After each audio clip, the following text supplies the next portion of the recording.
Let me get a mic check. 1, 2, 1, 2. Mic check. 1, 2 really quickly. What's up, Code Red? I see you. It's okay. You can listen to me at work. I don't care if you're in the bathtub. I don't care if you're on your couch, okay? You could be right now, you could be smashing. As long as you turn the volume up, all right, so you can hear me.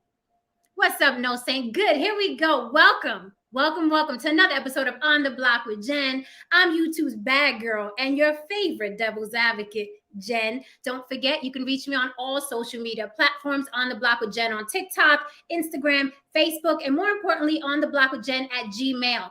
On the Block with Jen at Gmail. That is my suggestion box. If you want to hit me up about a collaboration, if you want to bother me, that is not where you go and ask me to marry you, okay?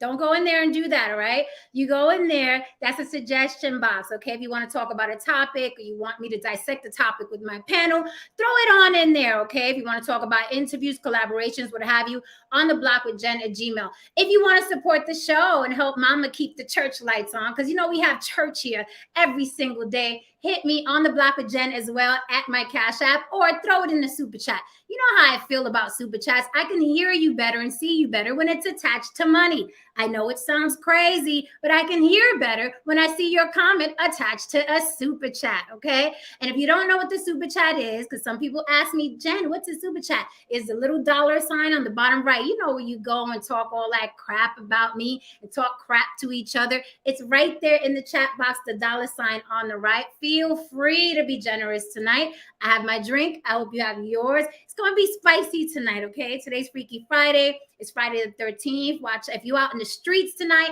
watch out for them black cats, okay? Tonight, we're going to be talking about, if you've been under a rock, okay, the Tennessee Police Department. A Miss Megan Hall, a police officer, has recently been fired along with 5 other police officers and a couple of other police officers, all right, suspended. Why do you ask?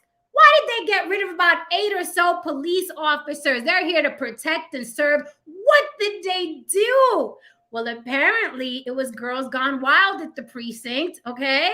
And there was supposedly there was a couple of trains being ran. I don't know, choo-choo. There was a threesome and a foursome, open relationships, and the police officers were indulging on the job. And you know, that's a no-no. So it resulted in 5 police officers getting fired, a couple of them being suspended. Now, Megan Hall, the woman at the center of the choo-choo, okay, she claims she was in an open relationship and her husband knew all along. Now, I don't know. One of the police officers said her husband walked in on them making out and he looked taken aback. So did her husband know? Did her husband not know? I told you guys before on other streams, most people are not meant for monogamy, but you keep doing it anyway. You keep throwing rings on people and you're not built for monogamy. No one listens to mama. You don't want to listen to me. This is what happens. I also did another stream. Is your spouse secretly polyamorous? Remember that? Apparently, Miss Megan Hall is. So tonight we have some special guests coming up, okay? And we're going to dissect this a little bit along with your favorite people, the original panel. Let me throw down my link so I can get my people up here immediately. I already have one of my special guests backstage. This is going to be yummy tonight. This is going to be yummy tonight, okay? This is where the magic happens. All right, guys. Here we go. Let me look at these comments. Yes, sir. My first super chatter tonight. Thank you so much, Code Red. I appreciate you and everyone that supports On the Block with Jen. Any questions, feel free, okay? All right, I threw my link down so I can get my panel up here. Let's talk about this freaky deaky down at the Tennessee Police Department. Let's talk about this freaky deaky. What's going on at the precinct? Okay. Popo got some splaining to do, okay? I'm just curious, is that the natural environment of the police? Hey, I got a lot of friends that are police officers. I got family members that, you know what I mean, are police officers. I don't know. I'm starting to think maybe I should do a group chat and find out what's going down there. You know what I'm saying? I want to know what's going on with the badges. All right, guys, so the link is down. My people could come up whenever they're ready. Let's clear the screen and put the banner up and get my guests up here. And I want the topic of tonight to be specific, to be Pacific Ocean, to be specific. The topic of tonight is, are free-loving women more attractive? Are free-loving women more attractive? And you guys are going to be like, Jen, what's free love? Why you said free love? Why didn't you just say hoes? Why didn't you just say sluts? Well, check this out, youngins. Before all you guys started beating yourselves in the head and beating your webcams about body counts, there was this thing in the 19th century, began in the 19th century, called free love. It exploded in the 1960s and 70s. It was all about free love. It was about people. Yes, it was tied to feminism. It has its ties to feminism. But free love means there was a time in our history where people were like, you know what? To hell with marriage, to hell with law. I want to be an adulterer. I want to have threesomes. I want to have orgies. I want to be gay. And no one's going to stop us, okay? The law is not going to get involved. We are law-abiding citizens. We are consenting adults. We can suck and fuck and get dirty and sticky, and it's our damn business. And it happened, okay? It was an entire movement. There was free love. Make love, not war, right? And then the middle class fought back and said, whoa, whoa, whoa, we need married couples so we can raise these children. And then the free love era soon died away, but it's looking like it's coming back. If you ask Lori Harvey, no shade, but shade. If you ask Lori Harvey, you're like, she seems like a free loving young lady. And then we have Megan Hall, the police officer. So let's get my people up here.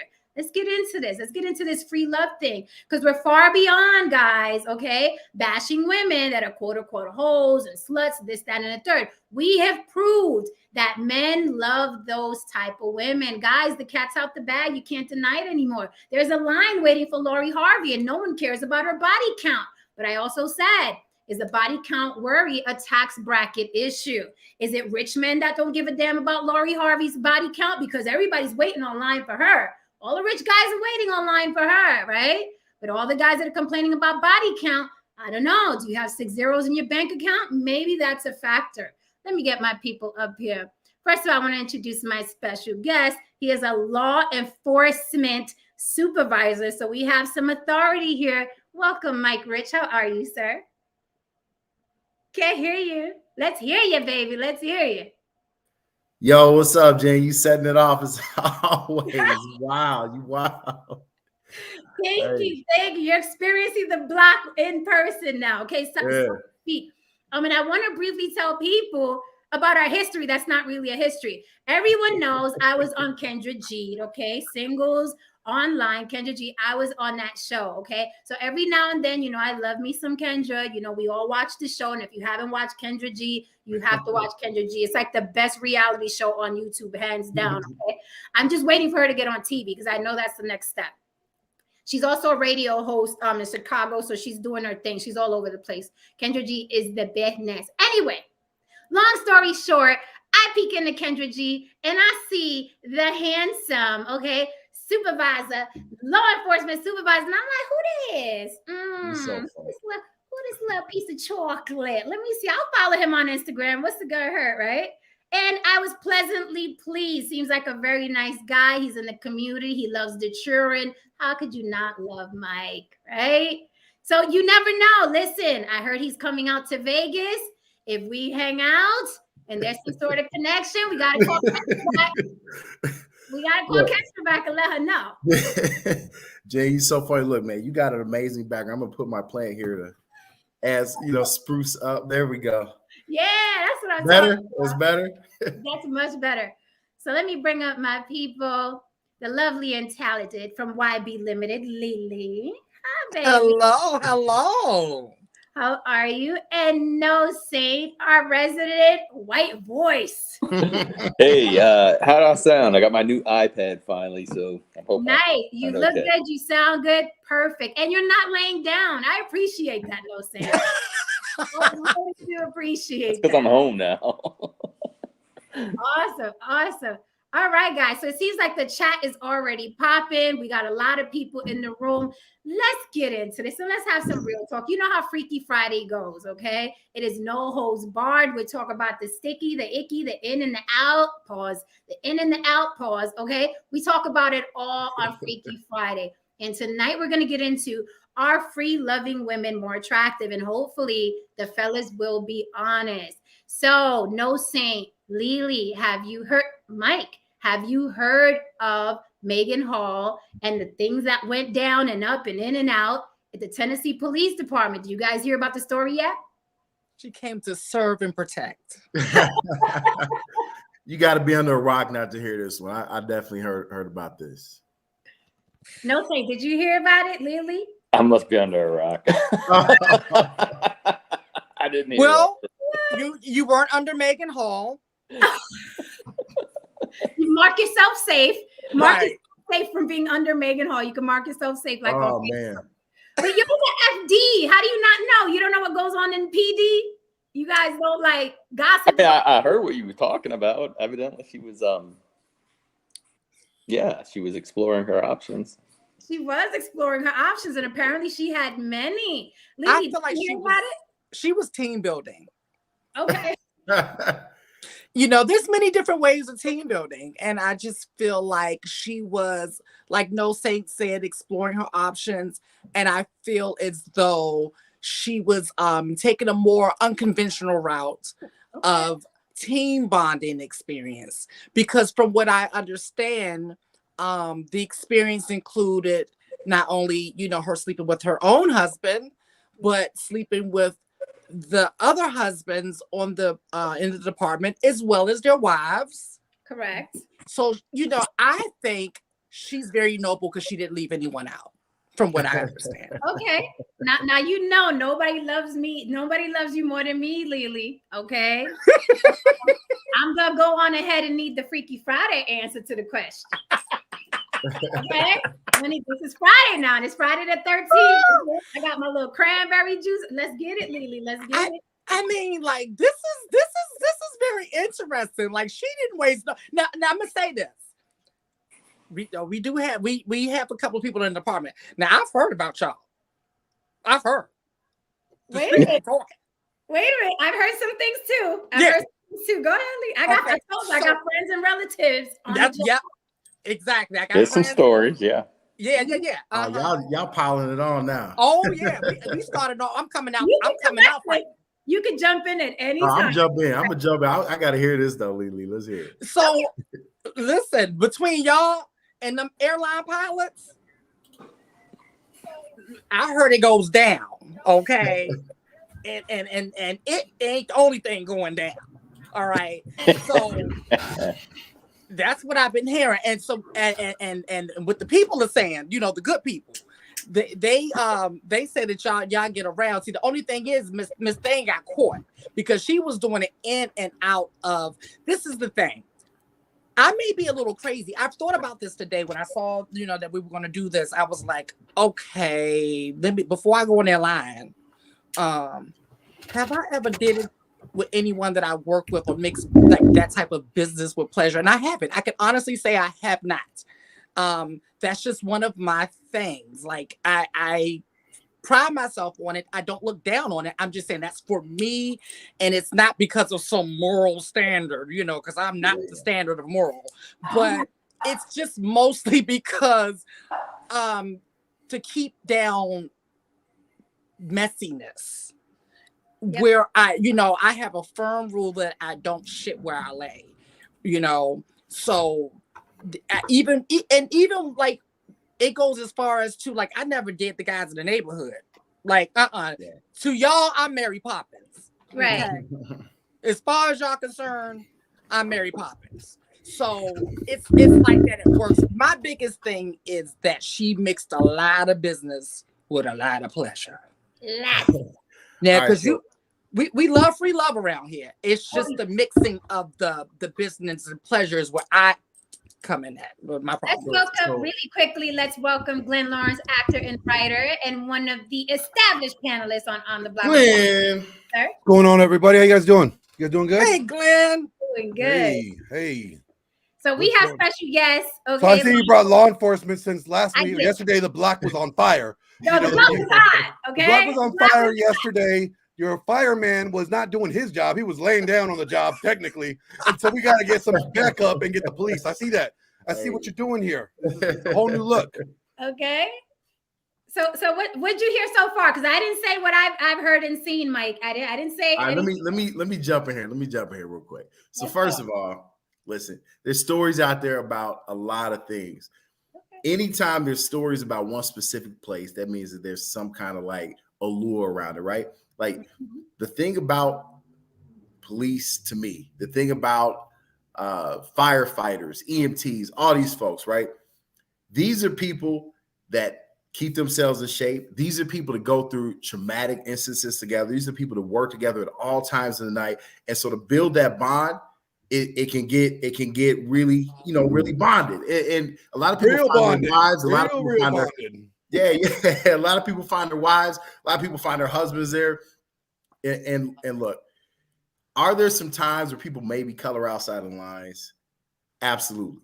However, Okay. what would you listen? This is what I tell people. Whatever job you have, including law enforcement, these are just human beings wearing the costume for that job, right? So she was who she was, and she just happens to be wearing the costume for that job that day.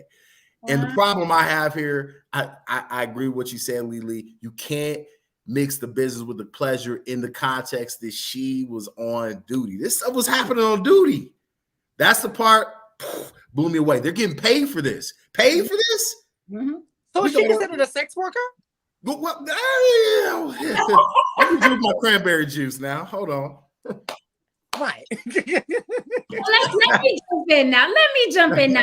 Okay, you gave us a different perspective, which makes sense. You're going through traumatic events with someone, right? Yeah. And I did do a stream where I said there is no fucking like the fucking you do with someone who understands your ins and outs. That's some good fucking boy.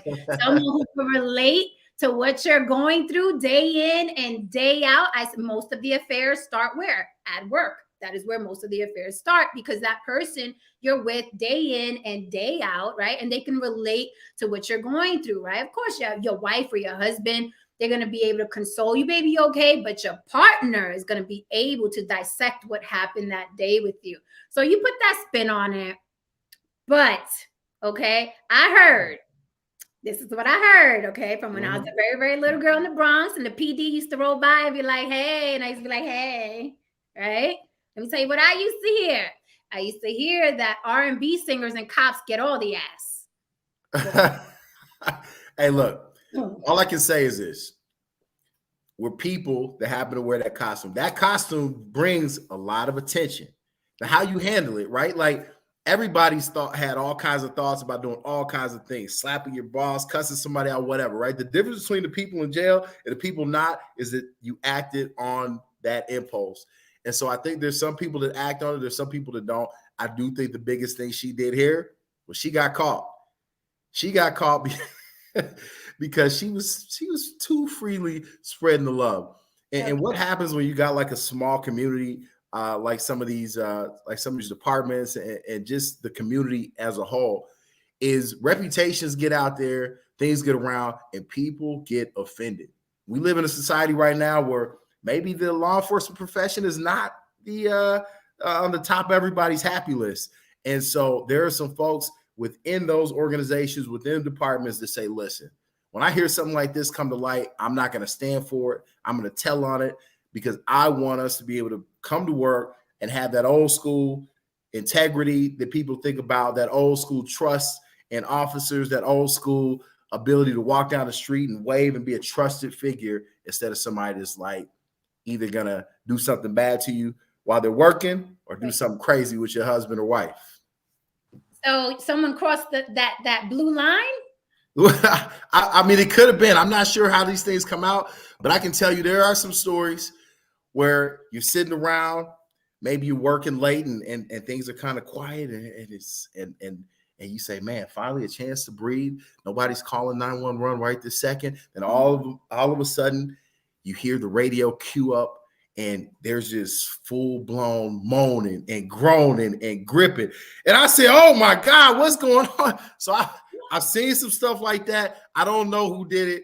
I don't know how it happens, but I can tell you that some of the stories you hear, maybe a little bit of credibility. Do you think that, especially in the police department in general, do you think that there's like sort of a frat environment? So when you think about like any kind of police department, any kind of like units, again, they kind of go through stuff together. there is like a brotherhood, a sisterhood. There's just kind of like this line that says, hey, look, nobody can really understand us outside of here. When you come home and you start telling some of these stories about a shootout or holding somebody's, gunshot wound close, nobody can understand. You sound pretty crazy at the dinner table trying to tell those stories. And so when you build that bond with people, there's a closeness that's unique to just those kinds of things. And so when you get enough of those stories and that stress is built up to here, we all kind of relieve that stress. And listen, she might have been an extremely stressed out lady. Oh, she relieved a lot of stress. She might have been really, really stressed out. But you got to relieve that stress some way. And some people, when they build those bonds, they build them with multiple people. They do it in different ways. I can't say what she did was right or wrong. But what I can say is that clearly she was living a lifestyle that was a little bit different than, maybe some of us think about. And earlier you talked about monogamy. Listen, I'm for monogamy. I'm pro monogamy. And here's why. I was raised in this society that kind of supports it, promotes it. But I do think that if you go to other parts of the world, it's not kind of looked at the same. But this is where I was raised. I'm domesticated in this thing, and I want my wife, but I don't want her to be doing this kind of crazy stuff. Okay. Oh, so it was no cap on Kendra. You were serious. You was really looking for somebody. Listen, I'm all about doing things organically. And that's what it sounded like happened here. It sounded like she built a multitude of connections and it was really organic, and it seemed like maybe even the husband was okay with it. And so for me, just however people's lives unfold, one thing that I've learned by being in this job and being in some really critical situations, been in some life-altering situations, seeing some folks go through some stuff, this thing is not permanent. So whatever it is you believe in, do that thing and do it to the max. Just don't get caught, I guess. So I want to welcome Haran DeMarco to the panel. How are you, darling? I do want to press you a little bit now, Mr. Law Enforcement Supervisor. I'm going to press you a little bit. Press on me. Okay. Let me put my plant on the other side now. There we go. Right. Change the scenery. All right. Oh, Jim, real quick, can you drop the link again? Our other guest is she's trying to get in. Sure, absolutely. It is in the chat. Please come up, darling. Okay, so let me press a little bit. Now, I hear a lot of men who are single talk about, monogamy. I want my wife. I want them bacon.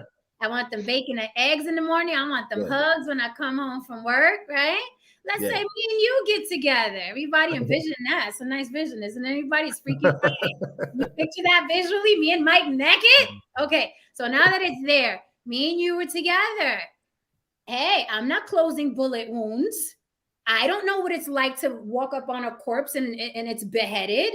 I don't know what it's like to help you get a cat out of a tree. I can't relate to that, right? I can make your sandwiches, but you're going to go to work and you're going to have this partner and you and her are going to be holding bullet wounds closed. What's to say that you're not going to get closer to her than you are to me? She's going to know all your secrets. She's going to know all our problems. You know how it goes, Mike. All right. So I love that question, right? Because this is, I think, goes back to that organic piece, right? So whoever you marry, I'm hoping, and this is kind of, sidestepping a little bit. Whoever you marry, I hope, it was an organic build and you got that friendship where you can talk about this stuff and it's not strange or weird. Because I think that's really what it is, right? It's just you can talk to your partner and they can accept it without it sounding crazy. So the people that you can talk to without it sounding crazy, those are the people that, you can kind of share because it is your life, right? It's a part of your life. Mm-hmm. But to your point of like, will you get closer with them and things like that? Listen, I've seen it happen before. And for me, I hope it doesn't happen because you are out at 1, 2, 3, 4 in the morning. Now, if you're in a traditional relationship, you wouldn't want your guy out 2, 3, 4 in the morning. Mm-hmm. It's part of the job for us. You get up out of the bed with your person 10 o'clock at night. You might work until 7, 8 in the morning. And so they're at home sleeping by themselves. And I've seen it go the other way too, where they said, man, I'm tired of sleeping by myself. Husband walks out the door 10:05, 10:15. A shadowy figure shows up on their ring door and they open it up. So I have a question. Mm-hmm. Let's turn the tables real quick. Turn them. Knowing what you know today, would you be okay with your wife being an officer and you not? Knowing what you know today. Knowing what I know today, I don't have any children. I want children. If my children ever said, hey, I want to be in law enforcement, I would do everything I could to deter them from it. And knowing what I know now, if I had a beautiful woman and she said, "Man, I'm really inspired by you, and I want to join," I would do everything I could to get away from it. It is not so much just because of that piece of like the fraternization piece, but more because the emotional toll that it takes, the things you see, the things you do, the way you put yourself in harm's way. But I really do think that those brushes with mortality put you in a space where you really understand, look, I don't have forever to be here. My number might get punched tomorrow. So I'm about to go out tonight, get on this show, move my plant a couple of different times, live my best life. Well, we are glad you're here. Definitely glad that you're here. Welcome. And you're welcome anytime for any topic. So let's get into it. Since we have 1, 2, 3, 4 gents on the panel, okay, and the subject is, are free-loving women more attractive?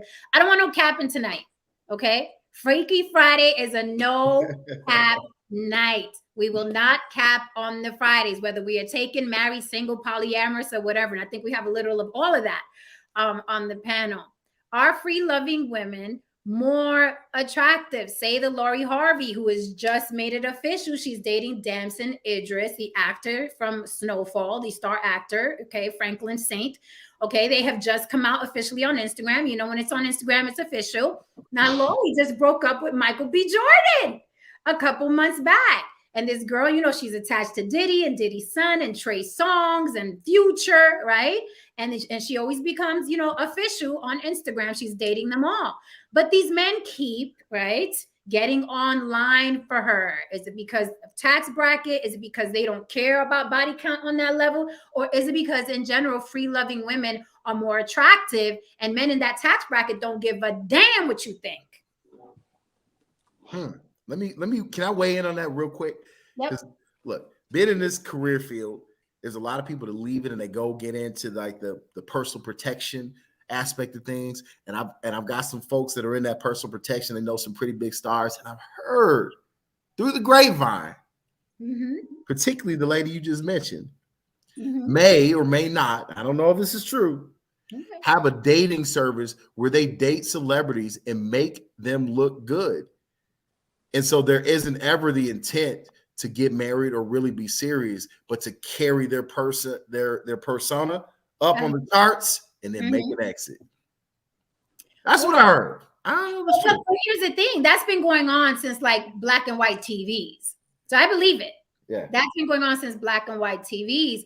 But what's curious about Lori Harvey in particular is that she's not an actress. She's not a singer. She's not a rapper. So I'm not sure exactly what she's getting out of it, except for being on the gossip blogs. So her, I don't really understand. The actors, I understand because they're actors and they have to promote Snowfall. The new season of Snowfall is coming out. Michael B. Jordan's always putting out a new movie. It was Wakanda. I don't get why she does it. I don't get it. Anybody else want to weigh in? So maybe she just likes that. Say again? Maybe she just likes the fuck. That's what she gets out of it. There you go. Really that, I can just really be that fucking simple. Sometimes it's really nothing but a burger. You know, especially when you're dealing with the music industry or the entertainment industry. And to piggyback on what the brother was saying, it's not actually far-fetched that she provides that service.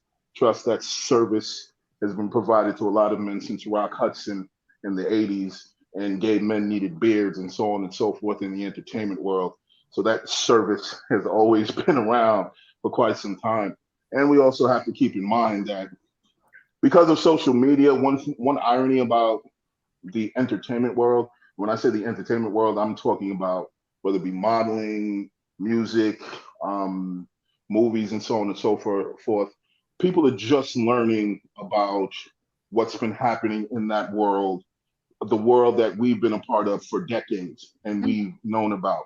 Like straight up and down, these people share each other. Yes. These people share dicks and pussies. Okay, it's just it. One person is done with this woman. A couple of months later, the other guy gets his turn. and she's in rotation until she's out of style, and then they bring in a new girl. You know what I mean? And it's just how this works.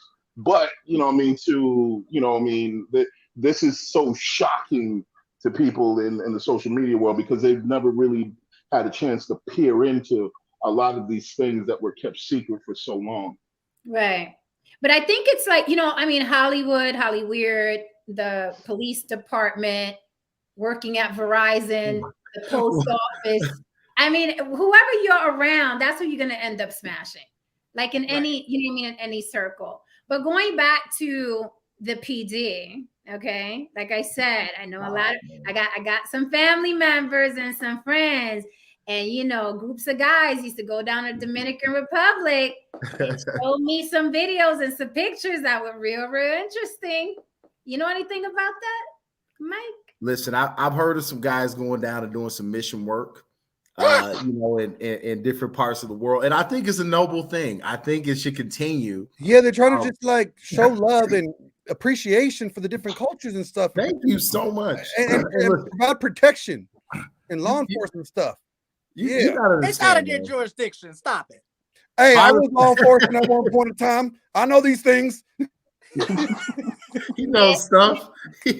Firefighters, officers, listen, you can see these folks do competitions, do push-ups, different things like this. A lot of these folks are keeping themselves physically fit for a long time.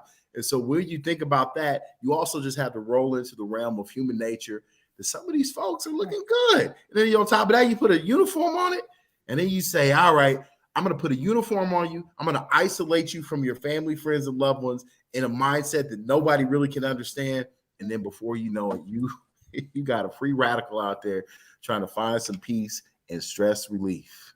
I don't like how that sounds. Sound like somebody. But for me, personally, you different. You would have a good guy. Listen, I'm a person. If I go down and do some mission work, I do. I open. The Bible says do laying on of hands. That's really important. Why you just can't, gotta laugh like that. So that's really important. And just really want to make sure that everybody out there is getting their fair share of help and support. Okay. So I want to highlight this comment here. Pillow Talk with Coco. Coco says men might find the quote unquote hoe, right? The 304 is what the numbers that they use online to describe a hoe.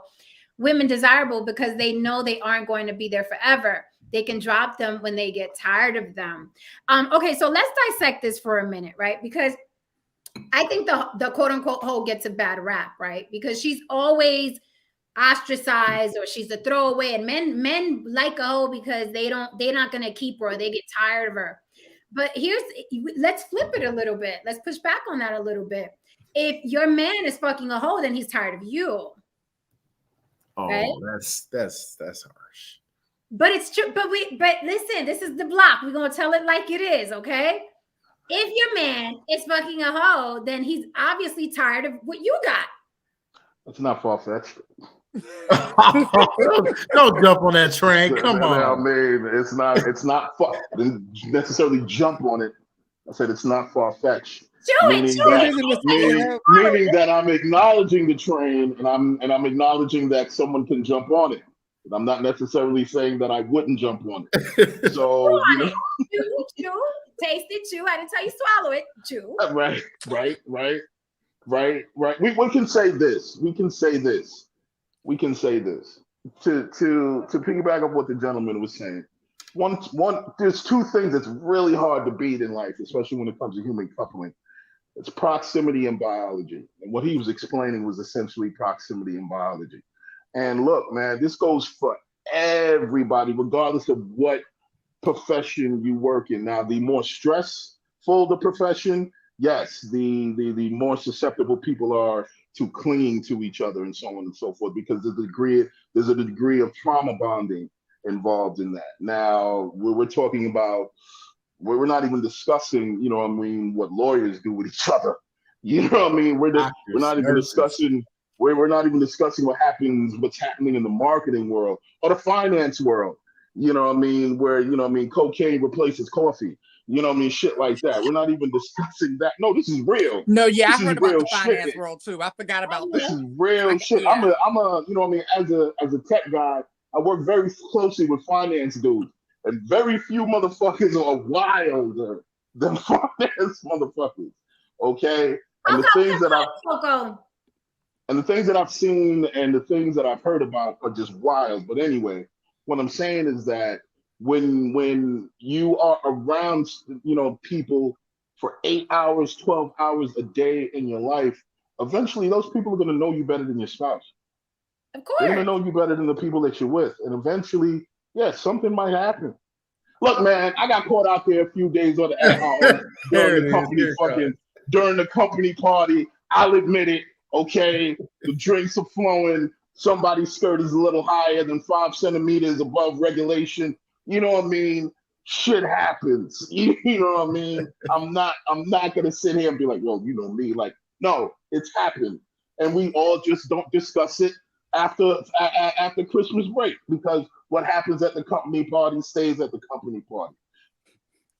So I think, you know, going back to the women, right? Going back to the women, I think it's largely because people are just not meant for monogamy. They just think they are. Society convinced them that they are. The Bible convinced them that they are. Their parents convinced them that they are. You know what I mean? The pressure of you got to be married, you have the children, convince them that they are. But they're not really monogamous. Yes, people want children. Yes, people want stability. They don't necessarily want to be with one person for the rest of their lives. That's 50% of the divorce rate. 50% of the divorce rate.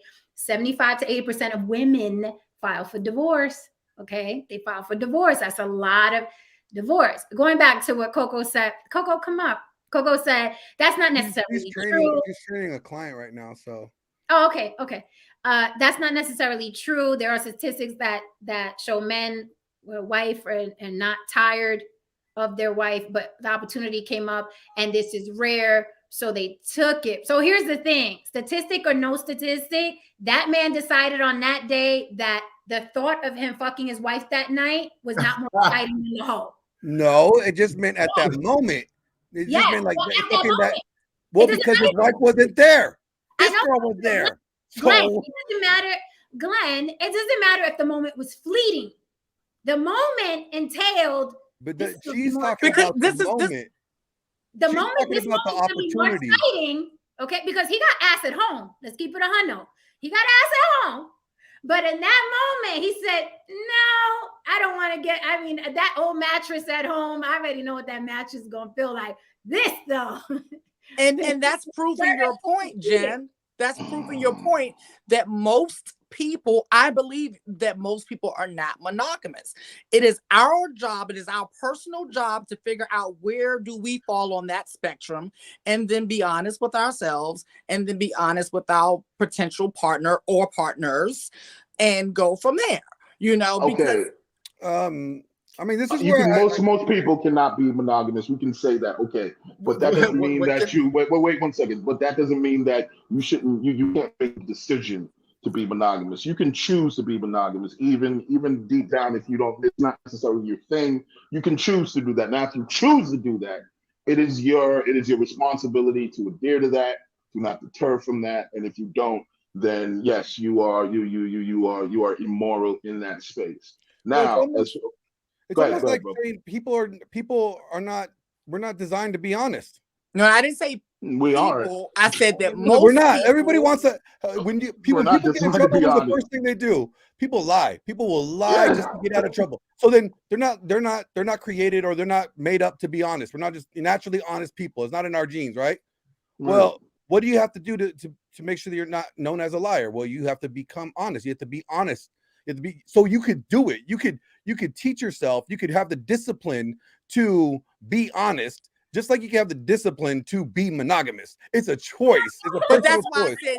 I said it's imperative for us to be honest with ourselves on where do we fall on that spectrum, because it's a spectrum.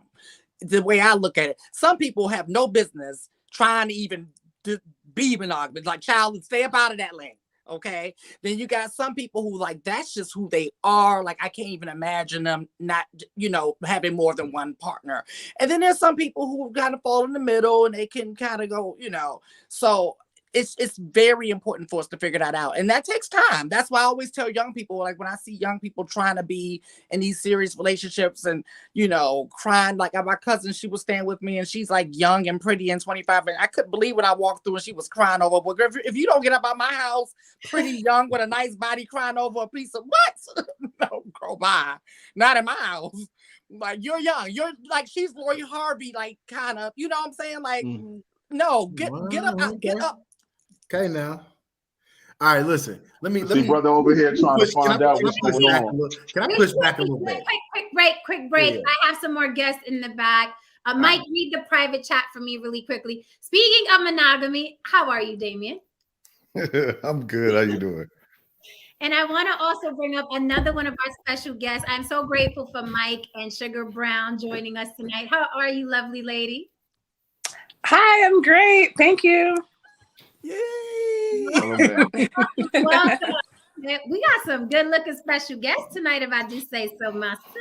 Right. Thank you.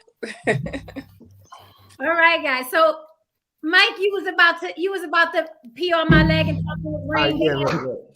Let me push back a little bit on the monogamy piece. So I think monogamy and faithfulness are two different things, right? So I think there's polyamorous people that get married to 3-4 people, and then I think that they still may want to step out of that, right? Because it does get old. And I do think, though, that just in general, like anything that's within the human mind, anything we've seen on TV, from people locking people in their basement to eat them for dinner to stuff like what we saw with, you know, with this PD, I think it's in all of us to do. It just takes a different, you know, activation point for us.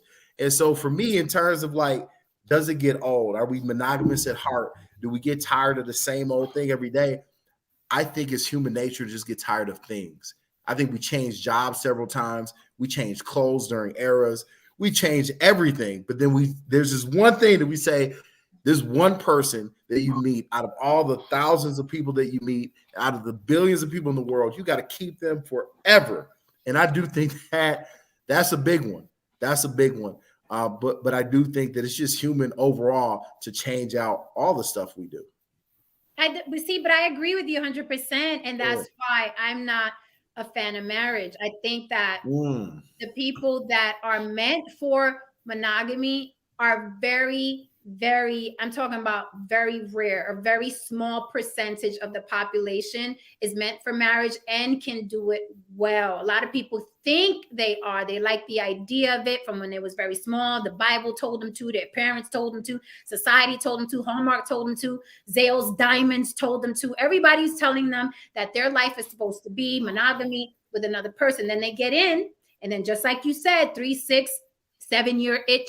Couple years in, they're like, oh, but the secretary, her ass is sitting just right? Or my boss is so sexy and he has more money than my husband. And he's an alpha male, right? And I'm working with him here every day from 9 to 5.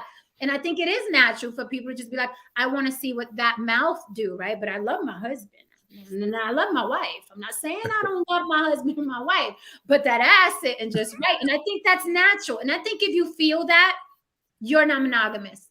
I'm standing on that.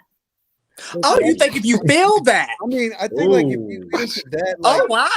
Oh, you went all the way there.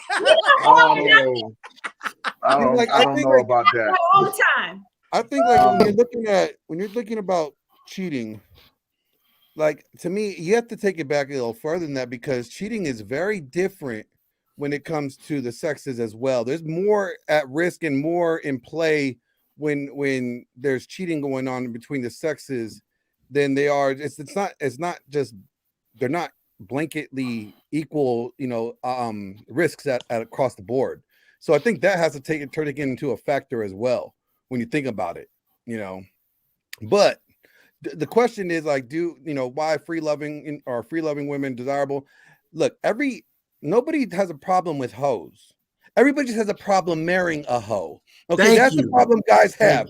Guys love hoes. Guys love hoes because you know why? They don't got to put in a whole lot of effort. They're useful, huh? I have a podcast. I am pro hoe. No, I have a whole podcast talking about hoes and like how like people think that they hate hoes. They really don't hate hoes. They just don't want to marry a hoe. They don't want to find out that they got married to a hoe. Okay, but they love hoes. They just don't want his wife to be a hoe. But let's talk about that. Let's talk about That's that. wild. The I'm gonna GL. let you Damien, and when you get quiet, I'm gonna start talking again. All right, G. I just want to know: is it the stigma that goes along with being somebody that's a hoe, to being with a hoe, or is it what could it be? Because I know plenty of hoes. I'm talking about hoes that you pay them for services, are married now. Some are in the church. They're off and they're married with kids and stuff like that. But what they did is they weren't in the same city that all that shit went down. Well, like that was smart. They live in Northern California, and then one moved to like Georgia or something like that, and then another one moved to another way out of way. I think what it is if dudes are worried about, like, I'm trying to figure out, what are you worried about? Are you worried about running into a dude who smashed, or is it like the stigma? Your boy's like, oh, I hit and you hit and we hit and he's with her and he wifed her. He's a sucker. Is the stigma attached to it, or is there a real valid concern outside of that? Because all that stuff about pair bonding and insuring ensuring like soul ties, like you are ensuring that you are the father is I don't know exactly what it is right there. It's the last one more than anything. Guys don't want to be played like as a sucker. Like, it's like, okay, if this person has a history of walking into the store and the next thing finding some dick to suck or something, like it's just like, oh wow, that's what she did. That's your thing. Cool. That's pretty cool. Here's my dick, but you're not gonna wife her up because the odds of her, that being in her nature or her desire or shit that her interest is in, you're kind of concerned whether or not, if she gets pregnant, how do I know it's mine? Well, hold on. That's a chick in that still in that same mind frame ain't trying to settle down. So it's not like they're like, oh my God, I want to suck dick. I'm trying to sick, but I want to be with this man. They're gonna just go suck the dick. They're not gonna be like, I'm going to make this one man my man. And I don't think the guy feels like because their confidence in that. So their mentality has changed. They no longer want to live that life. And I think what happens is people don't let them get out of it. And I think if they're smart, they'll leave where all they were doing their hoish shit. And then they can have a happy life. Because I always feel like when people talk about, oh, body count, who you messed with, I'm like, if you fuck 50 dudes in Miami and then you move to LA, your body count is 0. Yeah. Yep. Yep. Yo, look, I got major respect for people who made that into a business. People who do the OnlyFans, people who are, I don't want to say prostitution, but escorts, people who've done things that are legal that allow you to get money for doing stuff that people do for free every day and come with baggage every day from it, but no money. So I commend it if somebody's going to make it a commodity. But I agree 100% with your point, Glenn. Nobody wants to marry that. I'm not bringing nobody wants. I'm saying you and your BBL and your nipple rings, walking through the kitchen making a plate for Thanksgiving around my dad and brothers and cousins. It's not happening. It's not happening. But if you're, I'm just curious. If you weren't around your dad and cousins and brothers, that is the woman you would choose. Okay. Over the woman that's docile and domesticated. That is the woman you would prefer to be with. But nobody knew. Yes, you or cheat on your pillow princess. Or cheat on your pillow princess with her. Yes, I think it depends on your values, right? If you want to get married, maybe you wouldn't value those kind of women. But if you just want to be out here like laying it down, that's what I'm saying. Like, they advertising it. Go in. Look, I personally think that it's okay if a guy just doesn't want to marry Thunder Buns from Magic City. It's cool. You know what I mean? That's your business. You know what I mean? He has that right. You know what I mean? He has that right. Is there somebody else who will marry Thunder Buns from Magic City? Yes, because 9 times out of 10, eventually Thunder Buns gets married. You know what I mean? She might move to another state. She might get married in the state that she's in. But you know what I mean? Yeah. I whatever decision that man makes. I do concede that it is a little bit more difficult now with social media.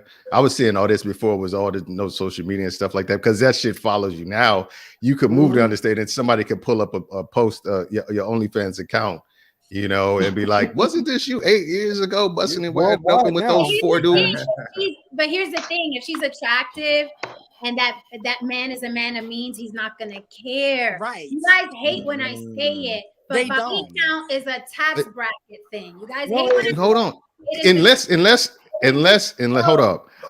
I don't think the VP of Exxon Mobil is in the market for a hoe because he brings her to the company functioning. All the dudes could just pull up her OnlyFans. He's not going to be it. I totally disagree. It's not a tax bracket. It's just like it depends on how he made his money.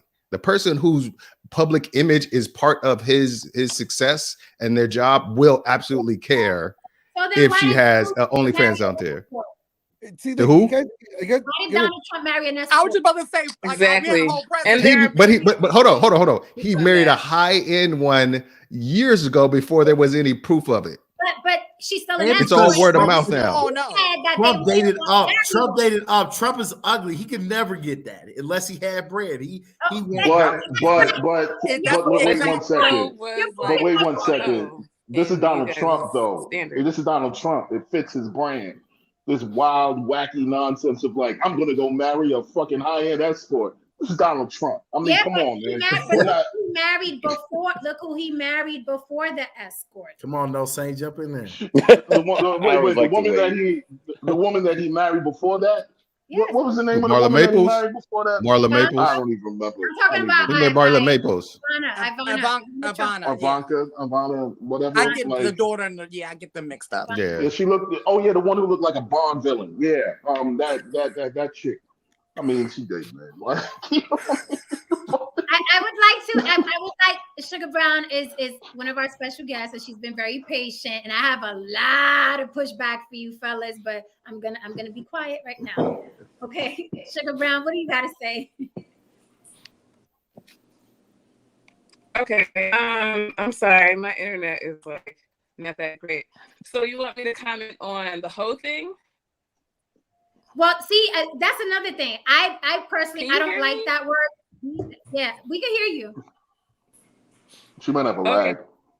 So I just think that the word hoe is just kind of a social phenomenon and it's not real. Because if anybody's a hoe, it's all these guys out here fucking anything and everything that moves and has a pussy. So if anybody's a hoe, it's truly the men, but yet we still wife them. Still watching. Look at the Lord stopped her internet. I mean, wife and hoes, men hoes. I mean, you don't like men. Yeah. She might have to turn the camera off. I think sometimes it acts a little bit better if you turn the camera off and just do the voice.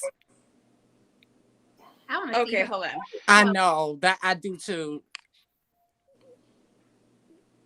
I'm like, girl, you can use my hotspot.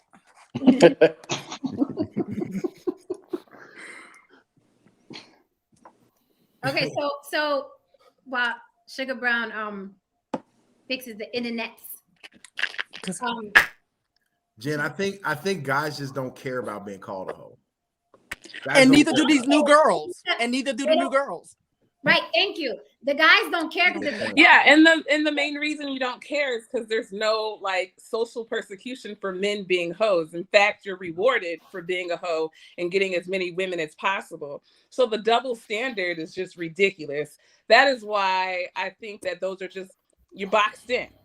You're boxed in and you're maybe connected and attached to labels. Because if anybody's a hoe, it's most of these men out here fucking hoes, fucking prostitutes, fucking anybody they could get, and yet thinking that they are marriage material. Like, that's a mess. So but wait a minute, aren't women being a hoe is a mess, because if Okay. anything, the truth of the matter is Let's most get of ready these to men are rumble. hoes, okay? Let's get ready. Already, he's come off real fast. Yeah, It's true. she Like, came where's in the to lie, the balance. I love it. Where's aren't women attracted to men who are, you know what I mean, who are essentially fortunate with women who basically have their pick of litter, who basically are, men, you know, women are well-rounded attracted with to men. men who are providers, With women. protectors, and who are either talented, smart, or extremely attractive. Men and women are attracted to get a guy. To get a women woman. are attracted to men who obtain, who get shit. We get money. We get women. They want a man who gets things, who has. You can't start women because you have women on the panel, and the women on the panel are. In my opinion, I'm telling you, in my opinion. Okay, all right, but in my opinion, I preface it with that. Okay, está bien. In my opinion, in my experience, how about that? There you go. Women are attracted to men who get shit. If you get money, you are attractive. Correct. If you get attention from other women, you are attractive. They love things that pre-selection is a real thing. Women don't want a man who no other woman wants. That's good, name. That's good. That goes both ways. Everybody wants someone that is desired. That's both ways. But the real truth of the matter is, and the human nature of it is, women want providers. So money is a way to provide. So that is what women are most attracted to, and protection. So then, so what you're saying is fidelity don't mean nothing. I mean, like sexual history don't mean nothing. Then, if they're attracted to providers and money, then sexual history only matters to people who are boxed in mentally. So for women, we've accepted hoes time and time and time again, because y'all know y'all will fuck any and everything for fun. So play. So I gotta ask you this, Sugar Brown. If that's the case, if we mess with anything just for play, and would you call women boxed in that are literally going out here? Because we live in a society now, literally going out here, going to foreign countries and building themselves a butt, a back, a front, all that. Come back just to get a man. Just to get a man. No, sir. They're not coming back. They're not getting the BBLs to get a man, because it's not hard to get a man. That's right. They're getting the BBLs to get the money. They want to exploit men. Yes, they're getting it to exploit men, because men have this very serious weakness with their penises that they'll fuck a lot of different things that look packaged in a lot of different ways. So they get the BBL, and guess what? They get the money too. But you said the same thing. So basically, what you saying? They don't want basically what you saying is they going to get better looks so they can become paid sexual advocates. Is that what you're saying? In a way, because here's the thing. Because there's a double standard. Because there is a double standard, and men will say a woman that has fucked 3 guys in a similar circle is a hoe, right? So if this woman's been called a hoe a whole lot, then she's gonna say, you know what? Why don't I put my pussy to use? If these men are going to use me anyway, this motherfucker's gonna pay. So they went and they got a BBL, and that's probably one of the smartest things you can do out here. To be honest, what's the whole limit? So essentially, this is a big go start getting paid for it. I didn't set the standard. I don't believe that there is a hoe on either gender. But if we're going to talk about what hoes are and what hoes do and why people get the BBLs, they're doing it so that they get the money. And when I tell you that men will give money far faster than they will give their time or their love or their energy, that's a real thing. So once women recognize, oh, okay, most men really aren't on quality time or love or energy or any of those things. They want to be superficial and count how many people I've been with in the past, as if that doesn't really matter. But if it does to him, then I'm just gonna say this. I don't believe in love. I'm not into I don't either. How much money you got? And to shaming, body shaming. I mean, or body count shaming. But I'm gonna tell you this, and and if y'all women 100% funky keep it 100% funky. If you women, you ask 100 women, put your top 10 things you want from a man, a low body count will be nowhere on that list. Men, it is important to them for other reasons. It used to be all that other shit about pair bonding and ensuring paternity and shit like that, but there's too many like things men can do to ensure that the kid is theirs, so they don't have to get they don't have to fall for the banana in the tailpipe. Now, that's not. hold on. Let me finish. I think now it's more the stigma attached to it, meaning like you couldn't go find some. It's not about you slew the dragon.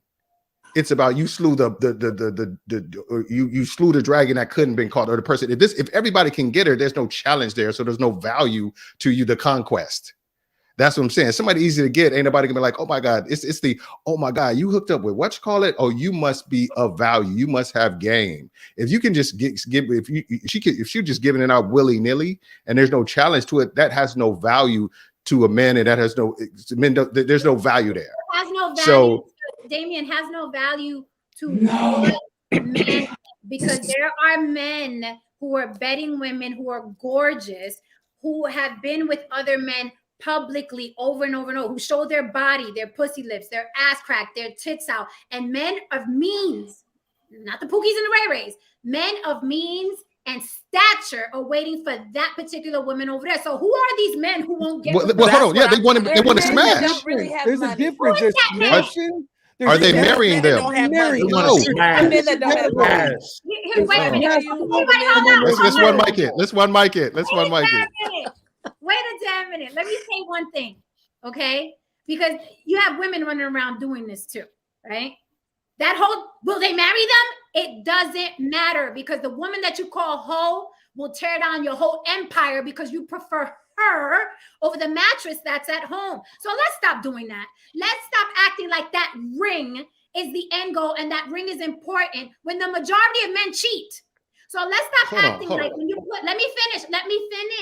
Okay. My bad. Let's stop acting like that ring is the end goal, the end all be all, the alpha and the omega. When men put a ring on that woman and they go against that ring. So let's stop acting like you value a woman when you put a ring on her. The majority of men cheat. So let's stop acting like well, he ain't gonna marry her, but he will ruin his wife. He will ruin his marriage. He will ruin co-parenting with his kids for that hoe. So stop trying to diminish the hoe when the hoe has brought down many an empire of men. Many put rings on women. Knock it off. Okay, so I just that plan's not going to save you, Mike. Yeah, let me chime in here. He won't marry her. He'll just ruin his life for her. No, he won't. You're right. He won't marry her. He'll just ruin his whole life for her, his company, lose millions and billions of dollars, lose his wife, lose his family. You're right. He won't marry her. He'll just ruin his whole life for her. That's the one off. Most of them ain't. You just don't hear just a ton of CEOs losing their whole shit because they fuck some hoe. It's just not happening. That's a one off. You're talking about something that's rare. We got a whole daggone police department. There's people who you can't call 911 in Tennessee right now. And you know what? Hey, hold on. And you know why that's such amazing news and such big news? It's all over the nation. Because if it's rare, if it was happening every day, people wouldn't care. People would just be like, "Oh yeah, that's just them bitches fucking again." That was if it was happening every day. No one would care. That was because it's rare and it's out of the norm, so people are shocked and awed by it. People are shocked now about things that are rare, not things that happen all the time. But that's what I'm saying. It happens in public. Exactly. It doesn't go public. This is like Mike said earlier. In every career field, this is happening. Right? It's just went public, so that's why I made the news. But I told y'all stop. I told you Freaky Friday. We don't cap on Freaky Friday, and everybody's capping. What? Freaky Friday. You capping, Jen? You talking about all men are cheating? Yeah, all men are not. The majority, yes, because the majority. That ring means something. That ring is really expensive. First of all, second of all. Listen, second of all, we already know we can get it without the ring from multiple people. So when you make that decision to give one person that ring, that means something. It means you got to contribute to factors of why they're going out. It means something for that day. Yeah, right. No cap. No. Come on. Okay, hold up. I want to get to. I think people are like, a lot of people, the ring. I just want to go back to what you were saying, Jen. The ring, it's not the fact that they're married. It's that a person said, I am dedicating, I am in dedicating my life to sharing my resources and providing for you. That's what it means. Dudes aren't sit there. The chick that they smash from the club, even if they're cheating, they're not saying I'm going to dedicate my resources to you. It's just like, you can have a little bit of my resources. You can smell the Corinthian leather. You can, you may get a purse, you may get a trip, you may get something like that, something that means nothing to me. And then once I'm done playing with you, I'm gonna put you on the shelf for the next motherfucker. That's why a ring is different. It's not like, and I'm not saying every woman wants to get married, but every woman wants the man that they're with to dedicate their resources to them. So you know what? Not to other people. Good. That sounds good, right? But you know who I respect? The truth always sounds good. But I'm gonna tell you what is good. What is good, when a person, like I said, going back to being honest with yourself and with your partner or partners, some not all, right? I need some not all one, right? So what is good is, you have some couples where they got the ring, they're married, they have the ring and everything like that. And they might discuss like, hey, we need to spice it up here, right? So let's not call Tamika from around the way. Let's go down to the Bunny Ranch and do a few things, right? So there's the honesty, and you're getting your experience, and you get to keep your wife and your resources. That's what I would respect, as opposed to someone pretending as if the ring really means more than what it really means. And then going out and doing something behind their partner's back and putting their family and their career on the line for sex. It like I said, it happens so infrequently. If all these men are cheating, I'm saying where it's that serious, where they're putting all of this on the line, where it could come and have that blowback and destroy their shit. It doesn't happen all the time, because dudes are the dudes that do cheat, and most studies say it's only realistically about 35% of women who are unfaithful. It ain't this big, huge number that women think it is, like 67%. Is that those 35%? Let's just say 50, just in case 15% of them lie. Let's just say 50% of the men. It's that they are not. Those 50% of men aren't losing everything because they fucked around on their wives. It's just not happening wholesale like people are trying to paint it out to be. It happens infrequently. You're right. Bill Clinton was the only politician. Don't file for divorce. You said what? So 75 to 80% of women don't file for divorce to get the hell away from their husband. No, they and don't. Most of the time, they don't necessarily divorce their husbands after they found out they cheated. Exactly. Majority of affairs that take place most that have women husbands stay. being the cheating ones, they actually have a higher rate of success at able to restructure their marriage and fix their marriage. Glenn. You go ahead. It's actually the ones when the women cheat. That's when there's no coming back from that. Because of the double standard. It's not a double women standard. can take but there's it, double. men There's can't. It's not a double standard. There's everywhere. the difference in paternity. Like, again, the guy is risking this girl. The girl knows 100% of the time whether she's the mother or not. The guy doesn't know whether or not he's going to ever be the father or not. I don't know why like, petrified of not knowing he's the father. I don't understand. In some states, they have to ask the mother whether or not she allows them to check paternity. The father can't just say, I need a paternity test. They could petition for it, but they could deny it. The mother would be like, no, denied. Then the guy's stuck. Like, I don't know who kid this is. Man, listen. I got no roots Listen. in my family. DNA tests are so cheap. I want men to stop. I just want men to stop the cat. We don't give them resources. The OnlyFans models, okay, they're in the 9 figures now, these girls. So you definitely $5.99 a month. Come on, that's resources. What? That baby $5.99, $9.99. Wait a minute. That Girl, come on, no Saint. What was you saying? The pandemic. She made $50 But she got like 500,000 followers paying her $5.99. There's 7 billion people in the world. A lot of women do. You go to the strip club, give them your money. You give the mistresses your money. You give the side chicks your money. Stop the cat. These women are reaching porn stars because of y'all. Stop the cat. You give them your pocket change. Women are single who can't get access to women. My heart, Jen. So, I mean, there's a lot of factors that contribute into that. You give them the pocket change. You don't give them the car. All right, can I ask a question to the panelists? That's why those women are rich. Jen, Sugar Brown, Lily, are y'all single? If you are, why? I'm not. I am. But if I would, but when I was, So you it was my cheating? choice. When I was, it was my choice. Are you monogamous? I'm I am. monogamous. 100%. Okay. Just been quiet, like Well,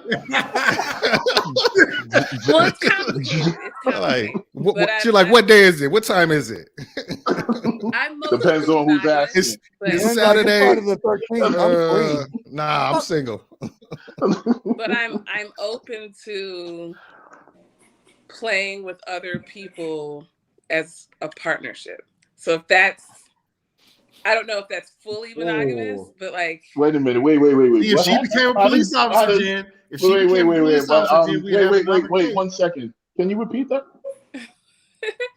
so I'm monogamous, 100%. Okay.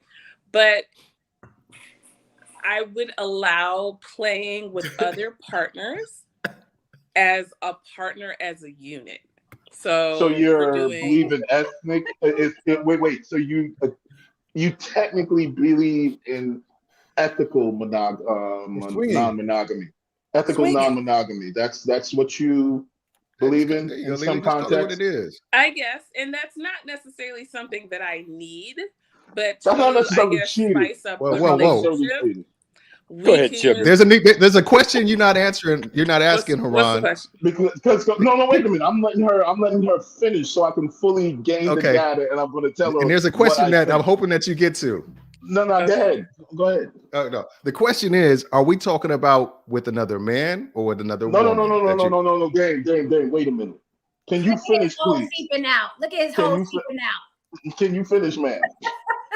Okay, so it's not something that I need, but just to spice up the relationship, if it ever gets stale, we can have sex with other people together. So we Okay, can now have wait. threesomes, we can have group sex. We can go to a sex club. I can watch him get some head or something like that. That's fine. Or Go whatever. ahead, Sugar. Okay, well, now wait a minute. You sound like a real fun gal right now. Like you went from right here to like right there. I'm extremely down. All of a sudden, you wifey material. Yeah, I'm up my This is the seat. topic. This is the Exhibit topic. A. I'm out my Exhibit A. seat a What was little my bit. question? Right. This What is was my the topic. question? This is why I say stop the cat. Stop the cat, Are please. free-loving women more attractive? Everybody's I'm not gonna lie, I was a little laid back. attention. See? I was a little laid back. Attention. Thank you, Then Sugar. down the Thank you, road. Sugar, for helping prove our point. Now, wait a minute.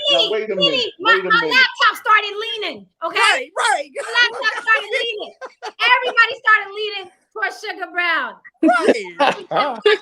They just proved the whole point. Now, let me After ask you a all question, this, man. They didn't let us go for an hour and 15 minutes with all these lies and all these poetic justices and all these.